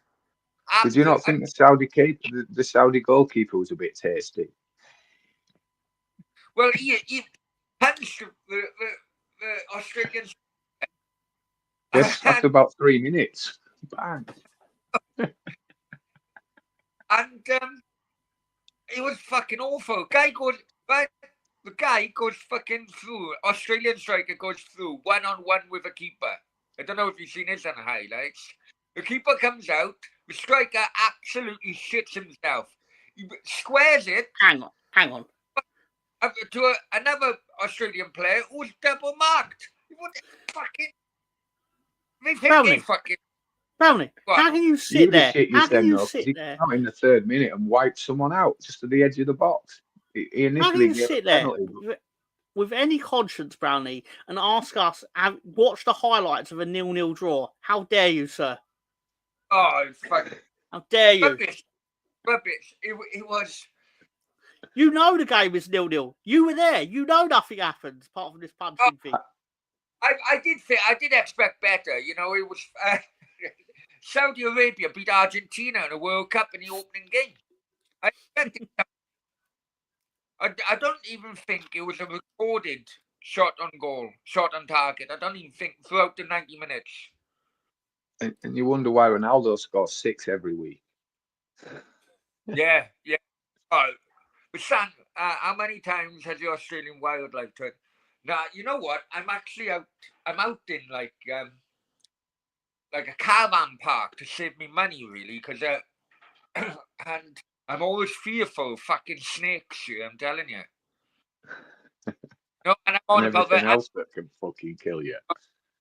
Do you know they've got 100 of the top 150 deadliest species in the world? Yeah. They've got killer wasps. They've got things on land, and then they've got things in the water. You're not safe anywhere. Honestly, I got it here. There were shots on goal. They were just seemingly all crap. According to live score, there were 4 shots on target. 1 for Australia, 1 for Saudi. There were 6 shots off target. How does that add up to 4? 1 each? No, I said 3 from Saudi, 1 Australia. Oh, I thought you said 1 from 1. Nope. Then there were 6 blocked, 5 blocked. 5 off target for Australia, 1 off target for Saudi, and Saudi had 2 block shots and Australia 4 block shots, all totaling in at no goals. Well, I tell you what, I must went to the toilet, and every time a shot on target was recorded then, because I can't remember.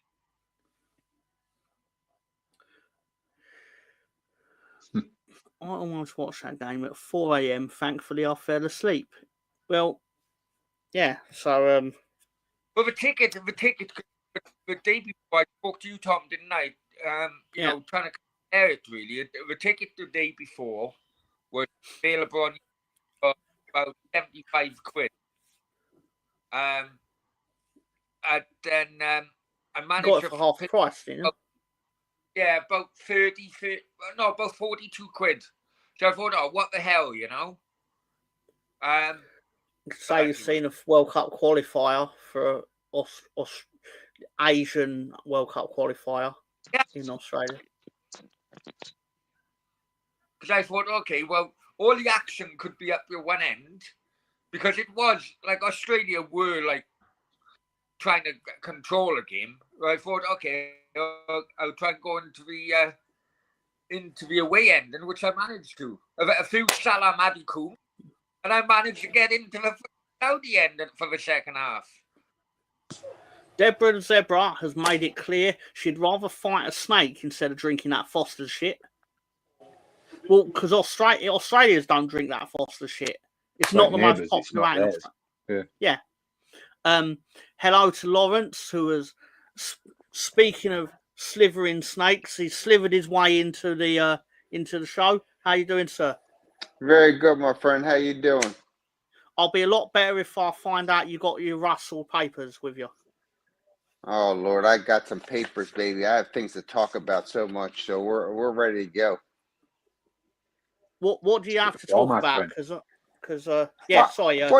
Lawrence Brownie, Lawrence Ben Brownie. Ben Brownie, hey, how we doing, Tom? Of course, and John in the back being a legend, controlling us beasts. But I guess I wanted to go back to the thing about the Farmers League that Ben kept saying about the Prem League, and I think you seem to lose context on. I think there's a transition in all major sports around the world. And in the Prem, there are the top 6, and I got you there. But there's other. We're starting to spread it around now. There other teams and clubs are paying more money, and they're going to get better and better. So, I think Prem League is the best in the world. Period. And that's what I would say. Now, enjoyment of watching some matches. I agree with you there. You have to have that. You have your loyalty going back, but I disagree with the Farmers League comment. My opinion, though, from watching English football before the Premier League existed. Sure. How old are you, Ben? You're not. I'm You're 46. younger than me. Okay, you're 46. younger than me. So the Prem's been around before you, right? I've seen it change, and I've seen the Premier League change. Well, Division 1 change to the Premier League, and then slow influx of foreign footballers coming in, and I've just watched it change from football to just this spectacle of referees getting bought by bullshit fouls, and the entertainment of real football. So you said two different things there. You said referee things, and then said foreigners coming into a league and watching a match. But it coincides with itself. Let me finish. How many foreigners come into different leagues altogether? Prem brings in the best players, right? And that's what there is. They bring Ronaldo. Where was he from? Where was Messi from? You're missing my point. Okay, you're missing my point, and I don't mean to cut you off, but no, buddy, I'm sorry. Point is, English football used to be about tackles, and it was a contact sport. The Italian leagues had an influx of foreigners long before the English game did. Their game went soft. It coincides with, because of the way and the influx of the amount of foreigners over the years, it's changed the way the referees perceive fouls. The contact of foreigners, and you've seen them. I'm not having a go, and in some ways they've lit up the league. They've benefited it. I'm not just dissing foreigners, but you've watched it change over the years and just go down easy. And now the English players do it, and it's just become one unattractive stop-start load of bullshit. Whereas you watch the Championship, you get away with tackles. Yeah, it's frustrating when you think it's a foul, but it's proper football. Now, put that into context real quick. I'm sorry, Brownie, but real quick, because I agree with Ben to an extent, because I disagree, and I'm a West Ham fan, but him flopping and doing all these type of things, it's coming to the Prem, and it's unacceptable. I hate it too. Trust me, I know that. But is that a fact on the players, or is it a fact on the league allowing that type of stuff? Now, they bring these stuff in, because I'm with you. I like the hard knuckles on the pitch playing hard. These flops and all these other players doing this and getting this stuff, it's unacceptable in my opinion. But is that a problem? Is that against the league for allowing it and saying no, that's good, or is it against the players? That's the kind of thing. It's got to be some connection with league and refereeing, to be honest. I agree with that, Ben. But it's even the consistency of it is there is no consistency. It's that's true. A foul on the halfway line is not a foul in the penalty box, and it should be. And I just believe that the standard of refereeing has been bought by how the conmen and the gamesmanship of the Premier League, and it's become the norm now. I don't know. But remember, you're a Leeds fan. You're only 2 years removed from the Prem, right? And in the Championship League, and I got it. I like Leeds. Trust me, I do. I like Leeds, and I have a lot of friends that are Leeds fans. Not you, Tom, but anyone. But but it's a point of these players in the Championship. They want to get to the Prem. This is spot Somerville. I love Somerville. So it's like, I think it's a discipline, I guess, with the league to allow the type of things that you're talking about. I can't say, it's players' results. It's allowing them to do that, because if you hold them to certain standards, right, you penalize them. Trust me, in West Ham, we have players that are not playing the way you'd like, Ben, and I agree with it.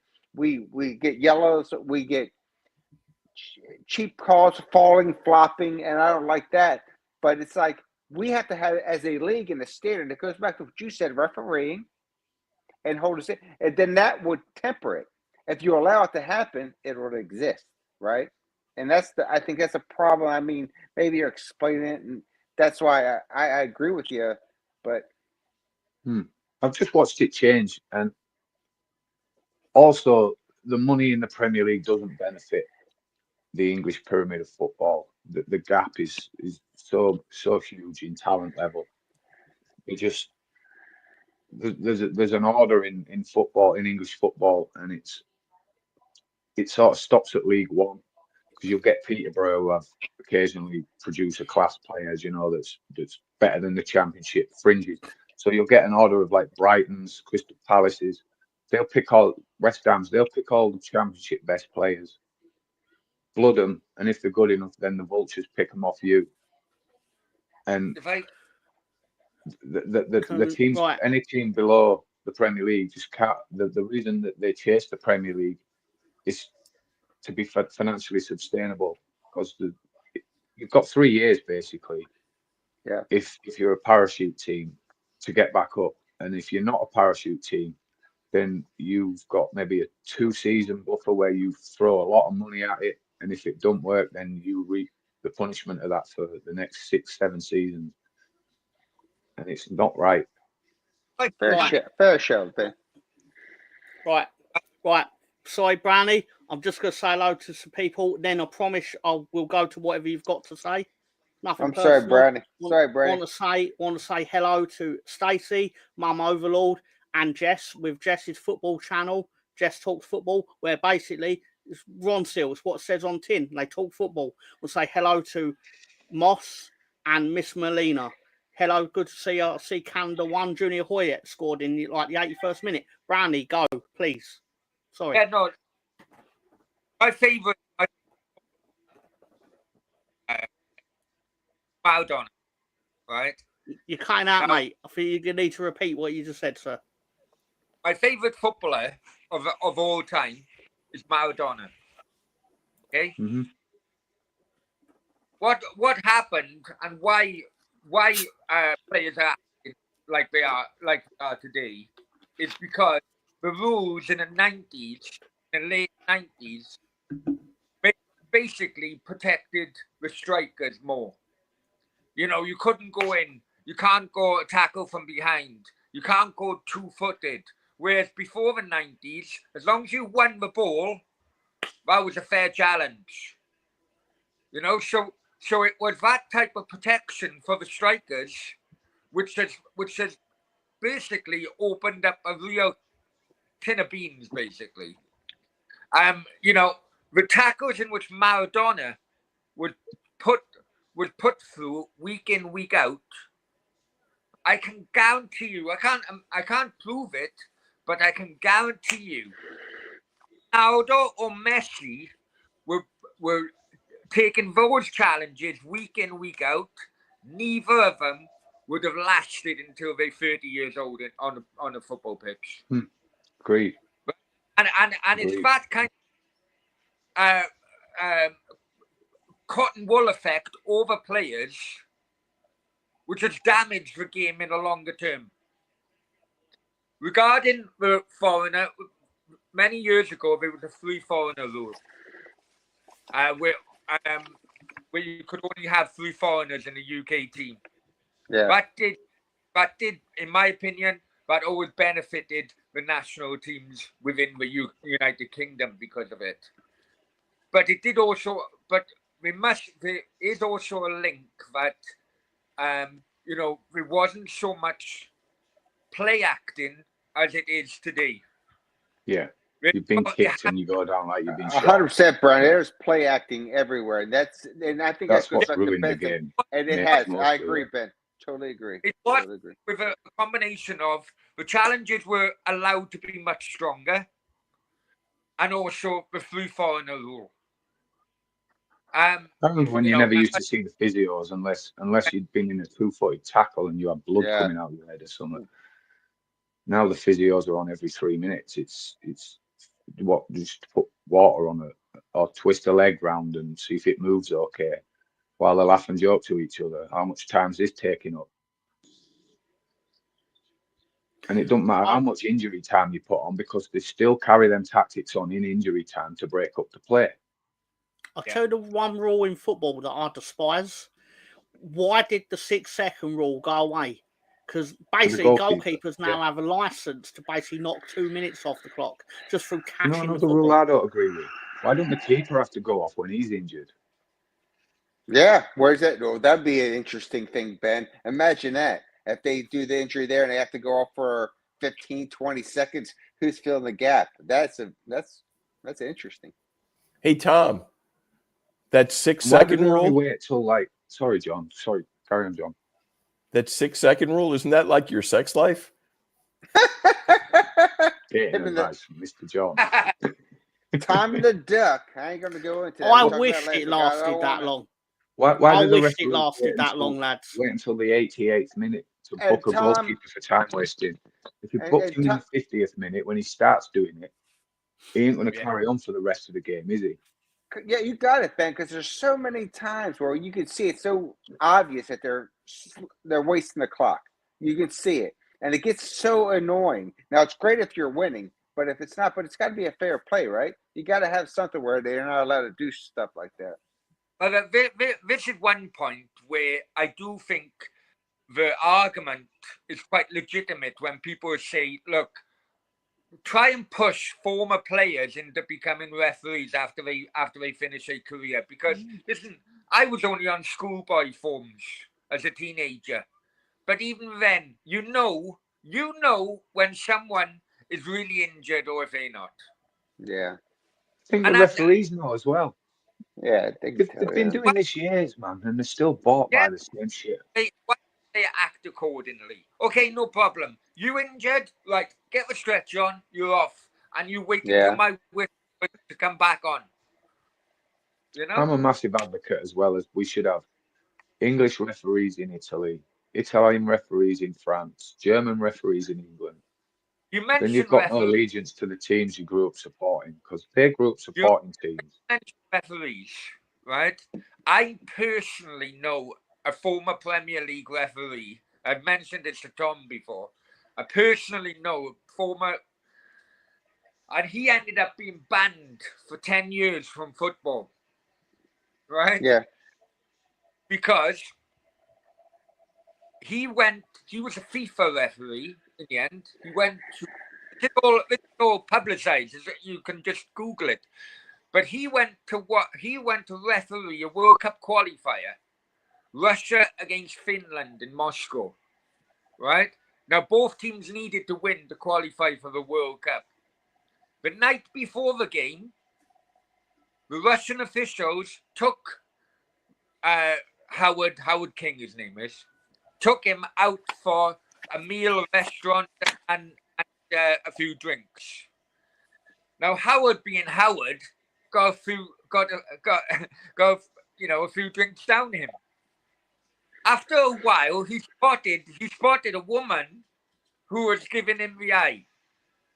He then goes to the Russian officials. I want her. I want her. The Russian officials saying, Mr. King, you can't. It's football tomorrow. It's a match tomorrow. Listen, if I don't have her tonight, I won't give Finland 1. I won't give Finland 2. I'll give Finland 3 penalties tomorrow. And they were like, no, Mr. King, no, you can't do it. I'm telling you, 3 penalties. Now, if that kind of, we're talking 90s now, but it was going on there. It was going many, many years. Or they're human. But no, let me say something right now. What you guys are talking about is you're compromising for people that are being prejudiced against favoritism, which is so wrong. So, what we really do is we need to find people that have actually ethics. And what ethics are is that if you are going to be in a position like that, you don't have that type of thing. I know it's hard to fathom. I know it's tough. I think they all start out with Ben, let me finish. Bullshit. I do. Because no way. Because what you guys are saying is you're doing a workaround. Let me get a French player here. No, let's hire people, hold them to certain standards that they're not allowed to do that stuff. I know it's a tough thing, go through a rough road, but you have to do it that way. I believe it's bullshit. It's very similar to being a politician. When you start out as a politician or a local politician, I think you've got every goodwill in the world to change things, but eventually you learn the system and you get pulled into the system and how it really works. And you need to find a system that doesn't allow that, period. And it's never going to be perfect. You're always going to find where do you find them? Yeah, I tell you, trust me, it's not massive, but you have to have. If you don't have a standard, you just failed anyway. You just gave in. So no matter what, it's like so. It's no. Should you have an ex-referee as leader of the PGMOL. No, exactly. But again, it goes back to what I said. We need to have, but it comes down to money too. But if you're going to do it right, you need to have a standard and stick to it. And the problem is, and Ben, your point on this is because there's corrupt areas in everything, and that's what the problem is. But if you're really going to do it right, you need to stick to a standard, have some audit processes in, and stop that stuff. But you can't. The Premier League stinks of corruption. Trust me. Oh, I got you, bud. But I'm saying, is it allowable? Your answer to it is that let's find something that works because we're just going to allow it. You need to hold them. Start an e-petition and take it to Downing Street. I mean, we can all sit here and just say a load of shit about like, oh, why don't we just go and get better referees? Yeah. Well, that's fucking great. That's a great idea. That's a great idea. You know what my mum said? I should just go and fucking become a lawyer because it pays well. That's what I should do. That's what we should all do. There's loads of things we should all fucking do to make things better. But the reality is that the system is what it is, and it's the way it's going to stay. And it's just not going to change. And should we really waste our time sitting here going, this is what they need to do? Because they're not going to do it. They're just not. The status quo is the status quo for a reason. The Premier League has been... It gives us something to talk about, which is... That's true. If you're old enough, you'll remember John Fashanu, Bruce Grobbler, Hans Sagers. Now, 3 of them were within a betting syndicate. They got off in court, but if you look at, especially that Hans Sagers against Everton, which kept Everton up, there's very dodgy things going on. Then, a few years later, you had the floodlight failure fiasco, which was basically over a Chinese syndicate over in China who would pay out no matter what minute of a game it finished. So whenever their team were winning, they'd make a phone call and someone would cut the floodlights out to finish the game on maybe 60 minutes. That was Charlton versus Wimbledon, I think. And fraud. It's too much money in the Premier League for it to be absolutely clean. And now Paqueta is a West Ham fan, you know, to my right-hand side here. We've got the Paqueta issue. And in my opinion... And Tony as well. You know, you've got it all over. I mean, look, referees have been bent 70s. Look at Leeds United Europe final. Yeah. Well, another Howard King story. He refereed Arsenal one time at the old Highbury, right? It should have been about 6 minutes injury time. He blows up just before the 90 minutes, blows up for full time. Everyone's going crazy. George Graham bursts into his office. What are you doing? And you know what Howard King's response to George Graham really was? Oh, sorry, George. I got a train to catch. I needed to finish early. And that was it. That was his reason for finishing the 90 minutes early, because he had a train to catch. Now, we're talking the early years of Premier League, but it's still, it goes on. That was an Arsenal game? That was an Arsenal game? Yeah, Arsenal game, yeah. Oh, so I can't blame the guy for wanting to leave early. Good shot, John. I like that. You know? And that's just one referee who, because in the end he was short of money, he went to the Sun newspaper and started telling all the stories. Think of the referees now, the amount of money they earn now, who keep their mouth shut. It's another thing. Why are they professional? Why are they on a salary? They work one day a week, 2 at most. 60, 70 grand a year. They shouldn't be professional. They're like celebrities nowadays. They think they're famous. I remember when you never knew a referee's name unless he was called Keith Hackett. I fucking hate that the new money spinner for retired refs is that they now get to go on TV and defend the other refs. Yeah. Oh, that's ridiculous. Mike Dean winds me up. balls the shit out of me, man. Just no personality on him, is there at all? Even David Coombs when he's off his nut, no personality on him, none at all. Most people when they take that, they're all chatty and no, absolute drab, man. Grey men, they're called grey men. Surprised referees, you know, especially nowadays, I'm very surprised they don't do drug testing. You know, because they should. You're getting paid that much, you should be doing drug testing. They will now this video's come out. Yeah, you know, shit. I agree. But where listen, you know, people who know me would know that I've gone into that kind of scene previously. Well, I can tell you, whether it's performance enhancing or social drugs, both of them would always give you a come down. Now, if a referee was having a come down during a game, you're trying to tell me that his judgment is going to be 100%. No Exactly, chance. and he can keep up with play. Yeah. Exactly. No, apparently, by all accounts now, the latest rumor is that he was trying to sort out a party during a Carling Cup game between Man City and Tottenham That was weeks ago. That was weeks ago. Like basically game number 1 of Man City's 4-game losing streak. He was allegedly at half time arranging the drug-fueled party for afterwards. Like actually arranging the drugs arriving. That's crazy. So could he have been topped up? Could he have? Oh fucking hell! I feel awful. I need a pick me up after the game. You'd probably be able to tell. You'd be able to analyze his performance and the look on it. You'd be able to tell.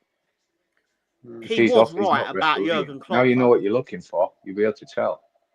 Yeah. I think it's really important to acknowledge he was right on Jurgen Klopp. He is a CUNT. Yeah. That was like, funny. People are angry at him. If you can, check the private chat there. Oh, I don't know if you see it. Actually. I actually don't. Everyone's entitled their opinion gotcha. things like this. But what I will say is you're never going to convince me that Jurgen Klopp is not a nasty piece of work when things ain't going his way. Because Jurgen Klopp will be the nicest man on earth when Liverpool winning. Well, there's an example of weak refereeing and Jurgen Klopp. What happened at Leeds with Strouk wasn't even a foul, but Jurgen Klopp turned it into the ref didn't even give a foul, but then he turned it into a red card. Right, listen, gentlemen. You tell me there ain't a big 6 bias. Fuck off. I'm going to have to leave you, sorry. But many thanks for the chat. Lawrence, many thanks for the first time of the chat. I'm Ben as well. And you enjoy the sunshine. Enjoy the day. It's fucking in the afternoon. Don't get bitten. Don't get bitten by anything. Take care, Brownie. Nice talking to you. Easy, my man. Avoid anything that moves, Brownie, especially the Australians. Just stay there. Right, catch you later. Enjoy, everybody. Soon, Have a good night. Right. Have a good night. So, cheers all. Happy hangovers. Come down if you're ref. Yeah. Are you ex-Navy, Lawrence? Yeah. Give me 1 second. Sorry, I was responding to an email there, and I don't know how to do this very well. I sent that to you, John, to see if you got it. But yes, I am. Sorry, I can't see. Cool, man. I'm ex-Army. Oh, thank you for your service, my friend. Yeah, and you too, mate. Always good. Yeah, I did 26 years in the Navy. Oh, I didn't do that long. I did 5. Bless. Hey, anytime you serve your country, my friend, it's something special. So respect, always. I always tell people that you never know how long. I didn't know I was going to stay in for 26 years. Trust me, but it's mad how quickly they get forgotten, though, isn't it? Yeah, it's a good thing. So let me think. So I'm gonna have to plug back in, guys, and I'll be right back. I screwed it up. Sorry, John. I'm a rookie. What did you pick, POTUS? 5,000 out of interest. I'm a military man. I don't discuss. He's gone Jake Paul round 1. Jake Paul does look big, but I just think If he hits him, he's going to rock him. It's one of these things. If Tyson hits him, he'll hurt him. But will he hit him? Like, because the fact of the matter is, he's much younger man. If he comes out like Tyson, you know, Jake Paul ain't got a chance because he's not going to be prepared for that barrage. And Tyson only needs that barrage to work once, and that fight's over. If he comes out like 1989 Tyson fighting Buster Douglas, where he spent all the build-up fucking in strip clubs in Tokyo, then Jake Paul will fuck him up. He hasn't done that, though. I think he's trained harder for this fight than he ever has. But ultimately, I'm not going to pretend I truly care about it. He's got a weed company as Mike Tyson. The one thing I am happy about is that it being on Netflix is that I can watch it. Yeah, basically for no extra money. But like, I ain't got to pay £50 to watch it. Basically, if I wanted to. Other than that, not forgetting these 58 Mr. Paris. I think it's highly relevant. The only reason the match is happening is because obviously a 30-year-old Mike Tyson would absolutely wipe the floor. Yeah, but any boxer will tell you the last thing to go is punch power. And have you seen him hit the punch bag? I wouldn't want to be hit by that. I'm sorry. But that's the great thing about this fight is that no one truly knows what's going to happen. How old was George Foreman when he won the title back? He was old, wasn't he? He won it at 400 years old, if I remember rightly. Had about 100 kids. Yeah. All named George. Yeah, exactly. And they've all got a grill in the house. That's right. That's grill. That's a good one. That actually plays into one of my favourite Hulk Hogan lies, where he basically claimed, "Hey, brothers, you know, they offered me the George Foreman grill, but I couldn't take the phone call because I was taking my daughter to school." And it was like, you lying fucker. There is absolutely no way you were offered the George Foreman grill before George Foreman. Just no chance. The Hulk Hogan grill. He actually ended up releasing it. Like, because obviously, he probably any money it made was free money. He made more money off the grill, than he probably did boxing. Oh, absolutely. It was very popular, man. That thing was going crazy. Man. We still sell them at work. There's all different sizes. Is they still going? Holy mackerel. Why wouldn't they be? They do the job that they're supposed to. They work. I'm 100%. They're aimed at a certain class of people that buy them, do you know? Yeah. I get real passionate about the George Foreman grill. No, really. Maybe we could cook that duck on there. Yeah, that little fat bucket at the bottom. Yeah, get rid of that. Let's get the goose. You know, I got to give you a stick about the goose, or it's not the same week. It's really not, but at the same time, like, there's a stick about it, and it's threatening to cannibalize him. Just okay, guys, give me 5 minutes. My wife's asking me for a question. I'll be right back. You know how it is. Yeah, we do.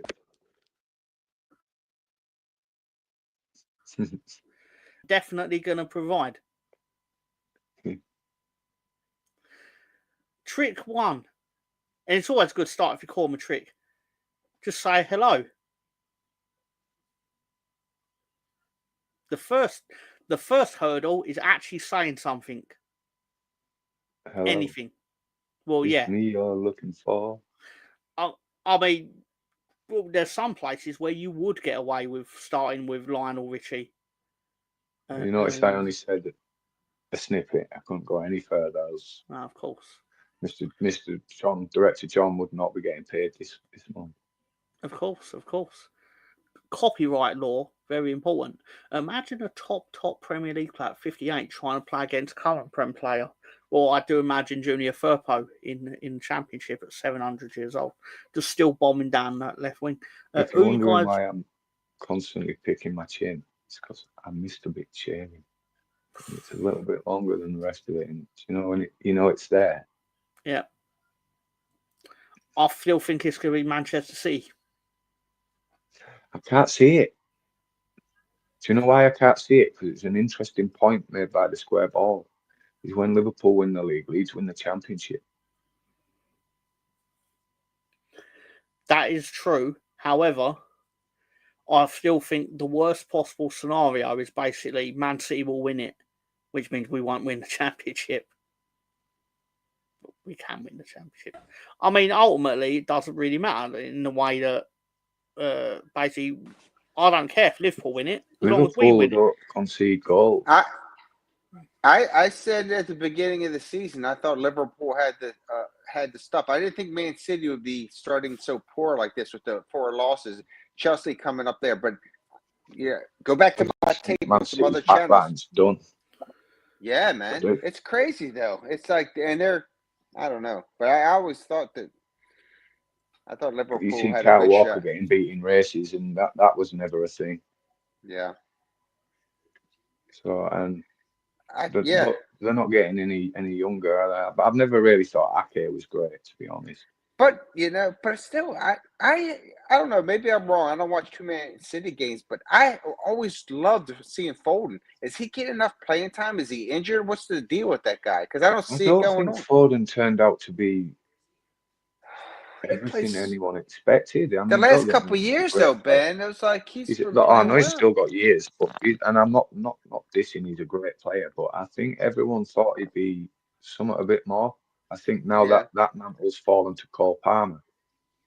Yeah, well, I like Palmer a lot for Chelsea. I rate him high.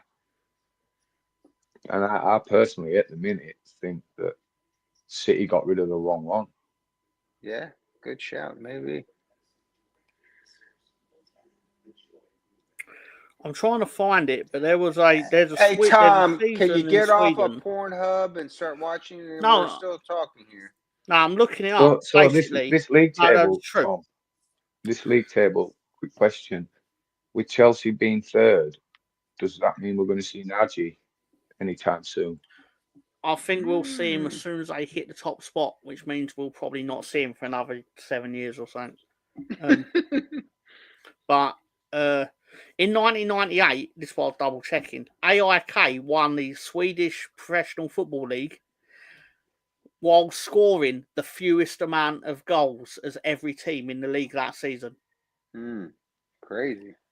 It genuinely is crazy. For example, their league table, they played 26 games, they scored 25 goals, conceded 15. Every team outscored them.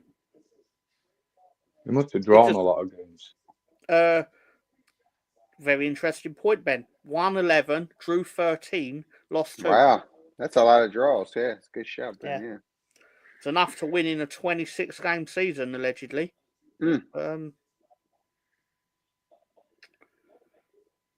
Yeah, so I saw it earlier on Twitter, otherwise known as X, but I hate saying that.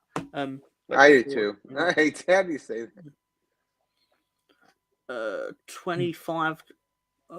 Who? Chris Wood's not going to win the Golden Boot. No, but you gotta give that guy some respect. Thank you, man. I was about to say this guy.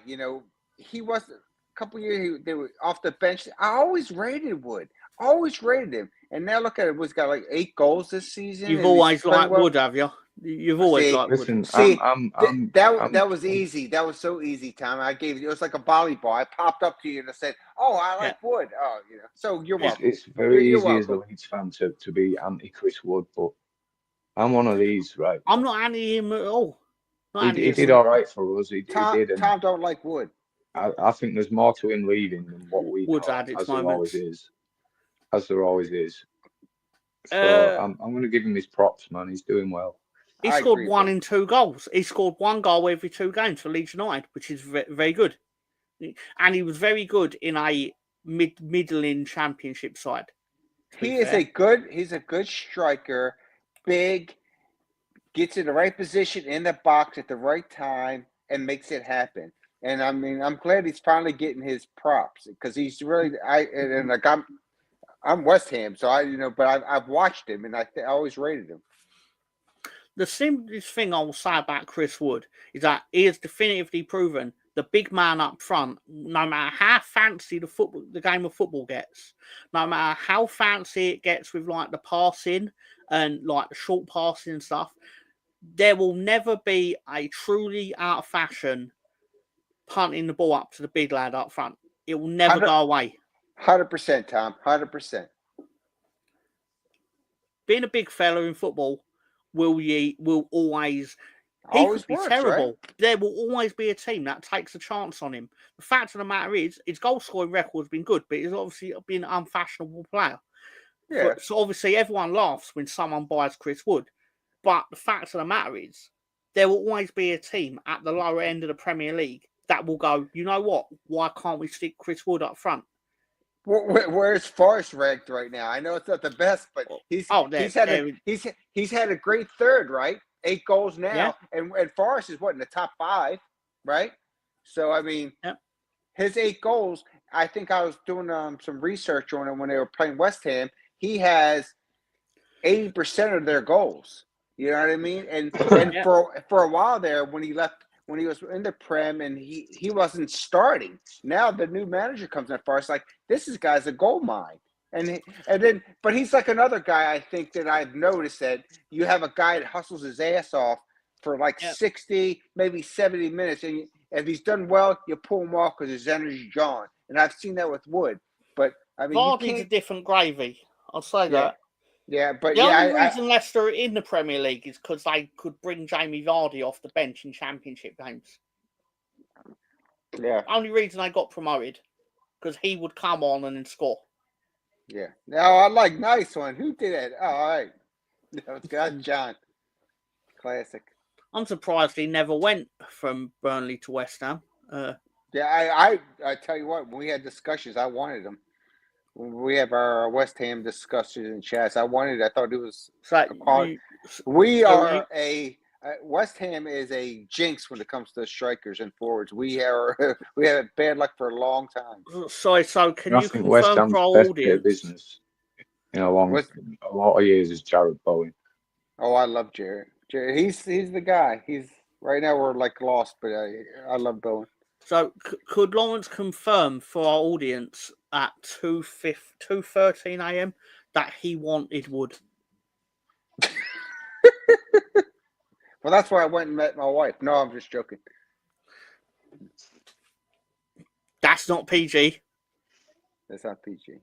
Not PG. I have a fireplace, my friend. I had to add wood to the fire. So give me some respect, Jesus Christ. Tom, it always gets late when Tom starts giving me some of the stick.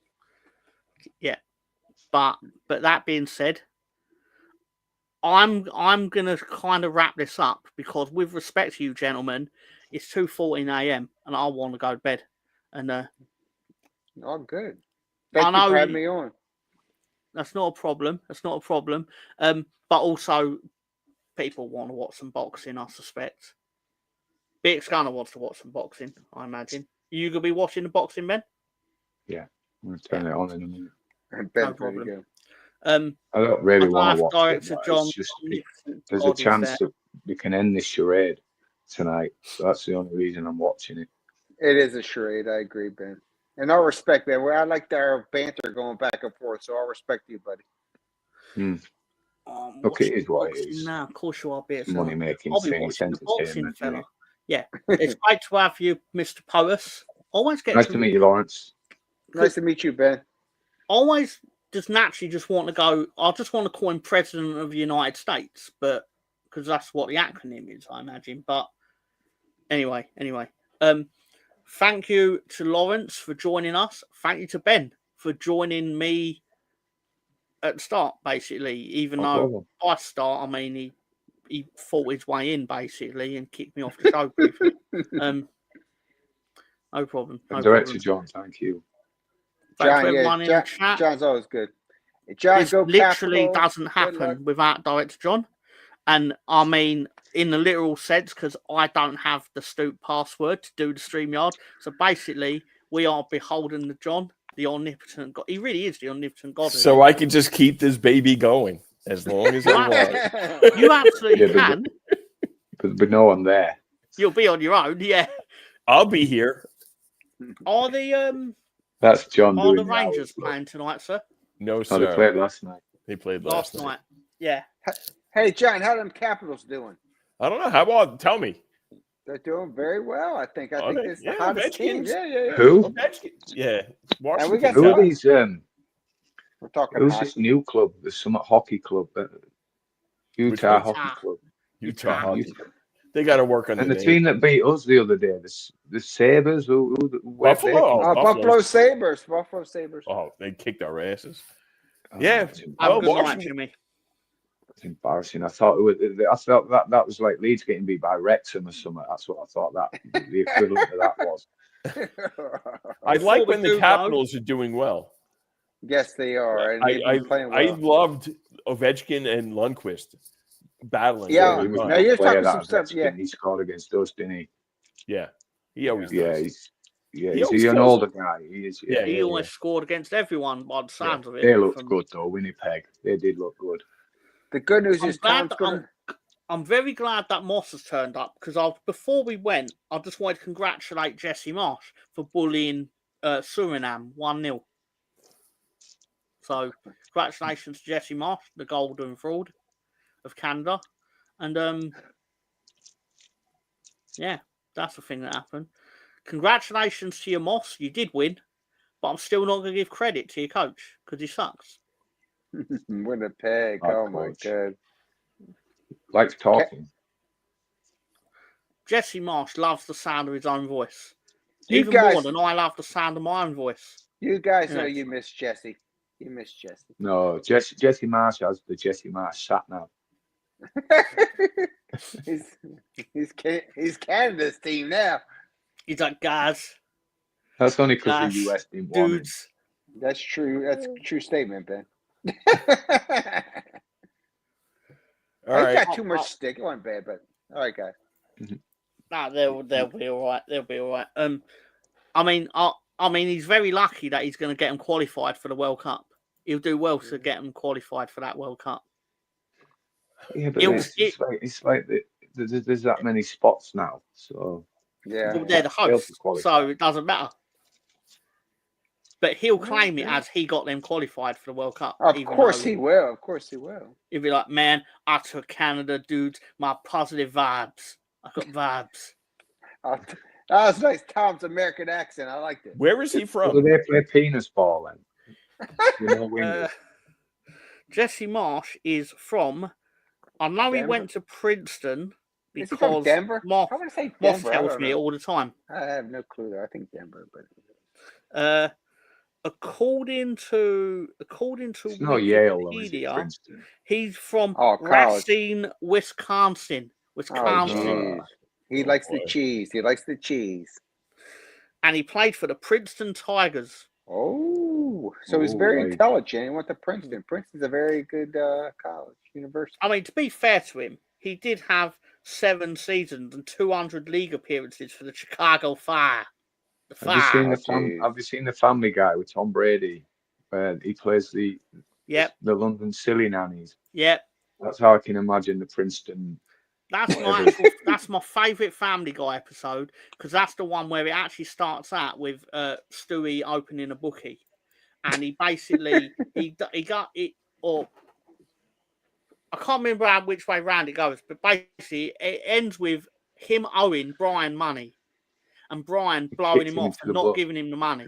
Yeah, until he finds out that if you owe Stewie money, the child, the baby, you should pay him because he will basically shoot you in both knees, hit you with a golf club, set you on fire, then push you downstairs, and he'll do it to you the next day if you then don't pay him.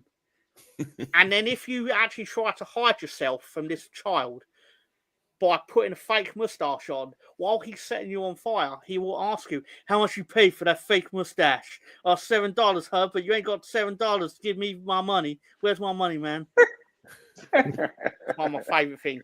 Oh, it's like, morning. Good day to you. Anyway, sorry. Wait a minute. Yeah.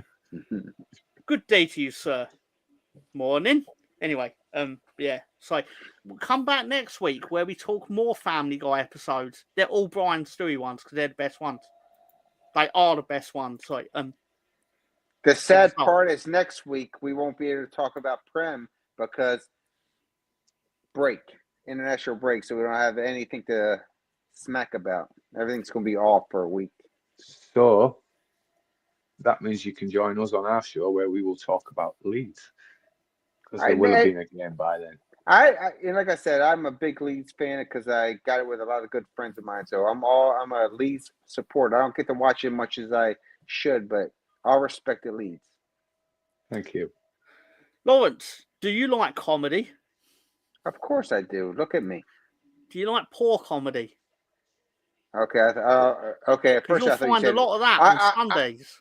I thought you said porn comedy. I was like, no, I'm not into that. But no, we'll do that as well, probably. But Benny Hill. Yeah, Benny Hill. But yeah, so I'm a little bit older than both of you, so it's like Benny Hill. I remember that back in the day. Yeah, I'm actually hosting Gary's show tomorrow again. Surprise, surprise. So I'll be live on the internet, on the interweb, stuff and things at 3 p.m. in the UK, where we would talk about the scores as they're happening, but presumably that won't be happening. So we'll find something to talk about. Are you hosting that too? Of course I am. Who else hosts shows on the internet these days? Just you, yeah. He's a legend. The thumbnail is true. John, Tom is nobody knows it's really called Tom Tube. And this one don't have his Jedi Knight on. It's just his nugget. It's just his nugget over there. It's not his Jedi Knight outfit.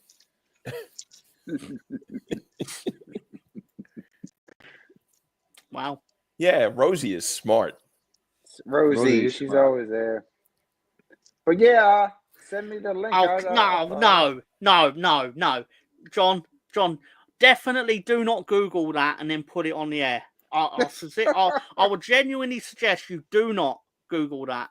Cut it out and then put it on the show. Just don't do that at all. Who is that? Never actually think of. Don't type Alison Hammond into YouTube, into Google, or other search engines are available, and then put it on the air to make an arse out of me. I really suggest that would not be funny at all if you were to do that. I'm not going to do it. I don't know who she is. I don't care who she is. Thank you, John. John is the man in charge. I like it. Well, we all know. Well, thank you for going along with my wishes of not Googling Alison Hammond and then cutting it out or saving it and then putting it on this show. It's a great idea. You should never do that. Anyway, sorry. You said it twice, so I think you kind of want me to do it. Exactly. He blinked twice, like he was like picking up a chick or something. I had some cheese in my eye. Yeah, I bet you was. Convenient. Yeah. Wisconsin cheese. Jesse Marsh, Wisconsin cheese. That was 10. What was the thumbnail? 10 tips to pick up chicks. So what number is that one? That's number 5. That's number 7. Number 7, sir. Oh, we got 3 more, so we got time. Oh, you get paid for this stuff. Yeah. Hey, all right. We calling it a night or what? 2. I think we should absolutely do that. So Ben, is there anything you want to say to your fans? Thanks for joining us. Thanks for being had. Sunday, some of you, and thanks, guys, for having me again. It's been a pleasure. No problem. Enjoy the fight. I want to congratulate everyone on being successfully fooled, where basically I've wasted all your time at 2 hours and 23 minutes successfully. So there is that, and that keeps me going all week. Lawrence, is there anything you want to say to your fans, sir? Tom, you did a good job. Ben, nice to meet you. John, you're a legend. And all I can say is we are European champions. Everywhere we go, we are massive. Come on, you Irons. He means they're Conference League champions. Yeah. Settle down. Tom, don't want to take away my compliment to you. That's true. I'd hate to lose that compliment and have it replaced by something infinitely funnier. No, that's all right. John, is there anything you want to say to your fans? Because you have the most fans. I have absolutely 0 fans, and I like it that way. Well, I don't want to upset you, John, but fan, I'm one of your fans. Okay. I'm one of your fans too, John. John, you're the biggest celebrity here. Hell yeah. They're only here for you, John. Only here for you. Well, John, I'm a fan of yours. Ah, that's nice. When you start paying me money, then I'll be a fan of yours. Well, let's not get crazy. Let's not get crazy. And I'll be an employer of yours, John. I don't want to be. Exactly. Yes, have a good night, everyone. Well done You've to been ringing everyone HR sticking every with week, us this late. Is what it is. Doing Gary's show tomorrow will do. Only comes here for John's input. Makes 100% sense. And usually I think she's a lying fuck, but not on this occasion. All right, you knuckleheads, we're out of here. Have a good night, guys. everybody. All right, Take care, buddies. Take care. Stick around, Lawrence. Stick around.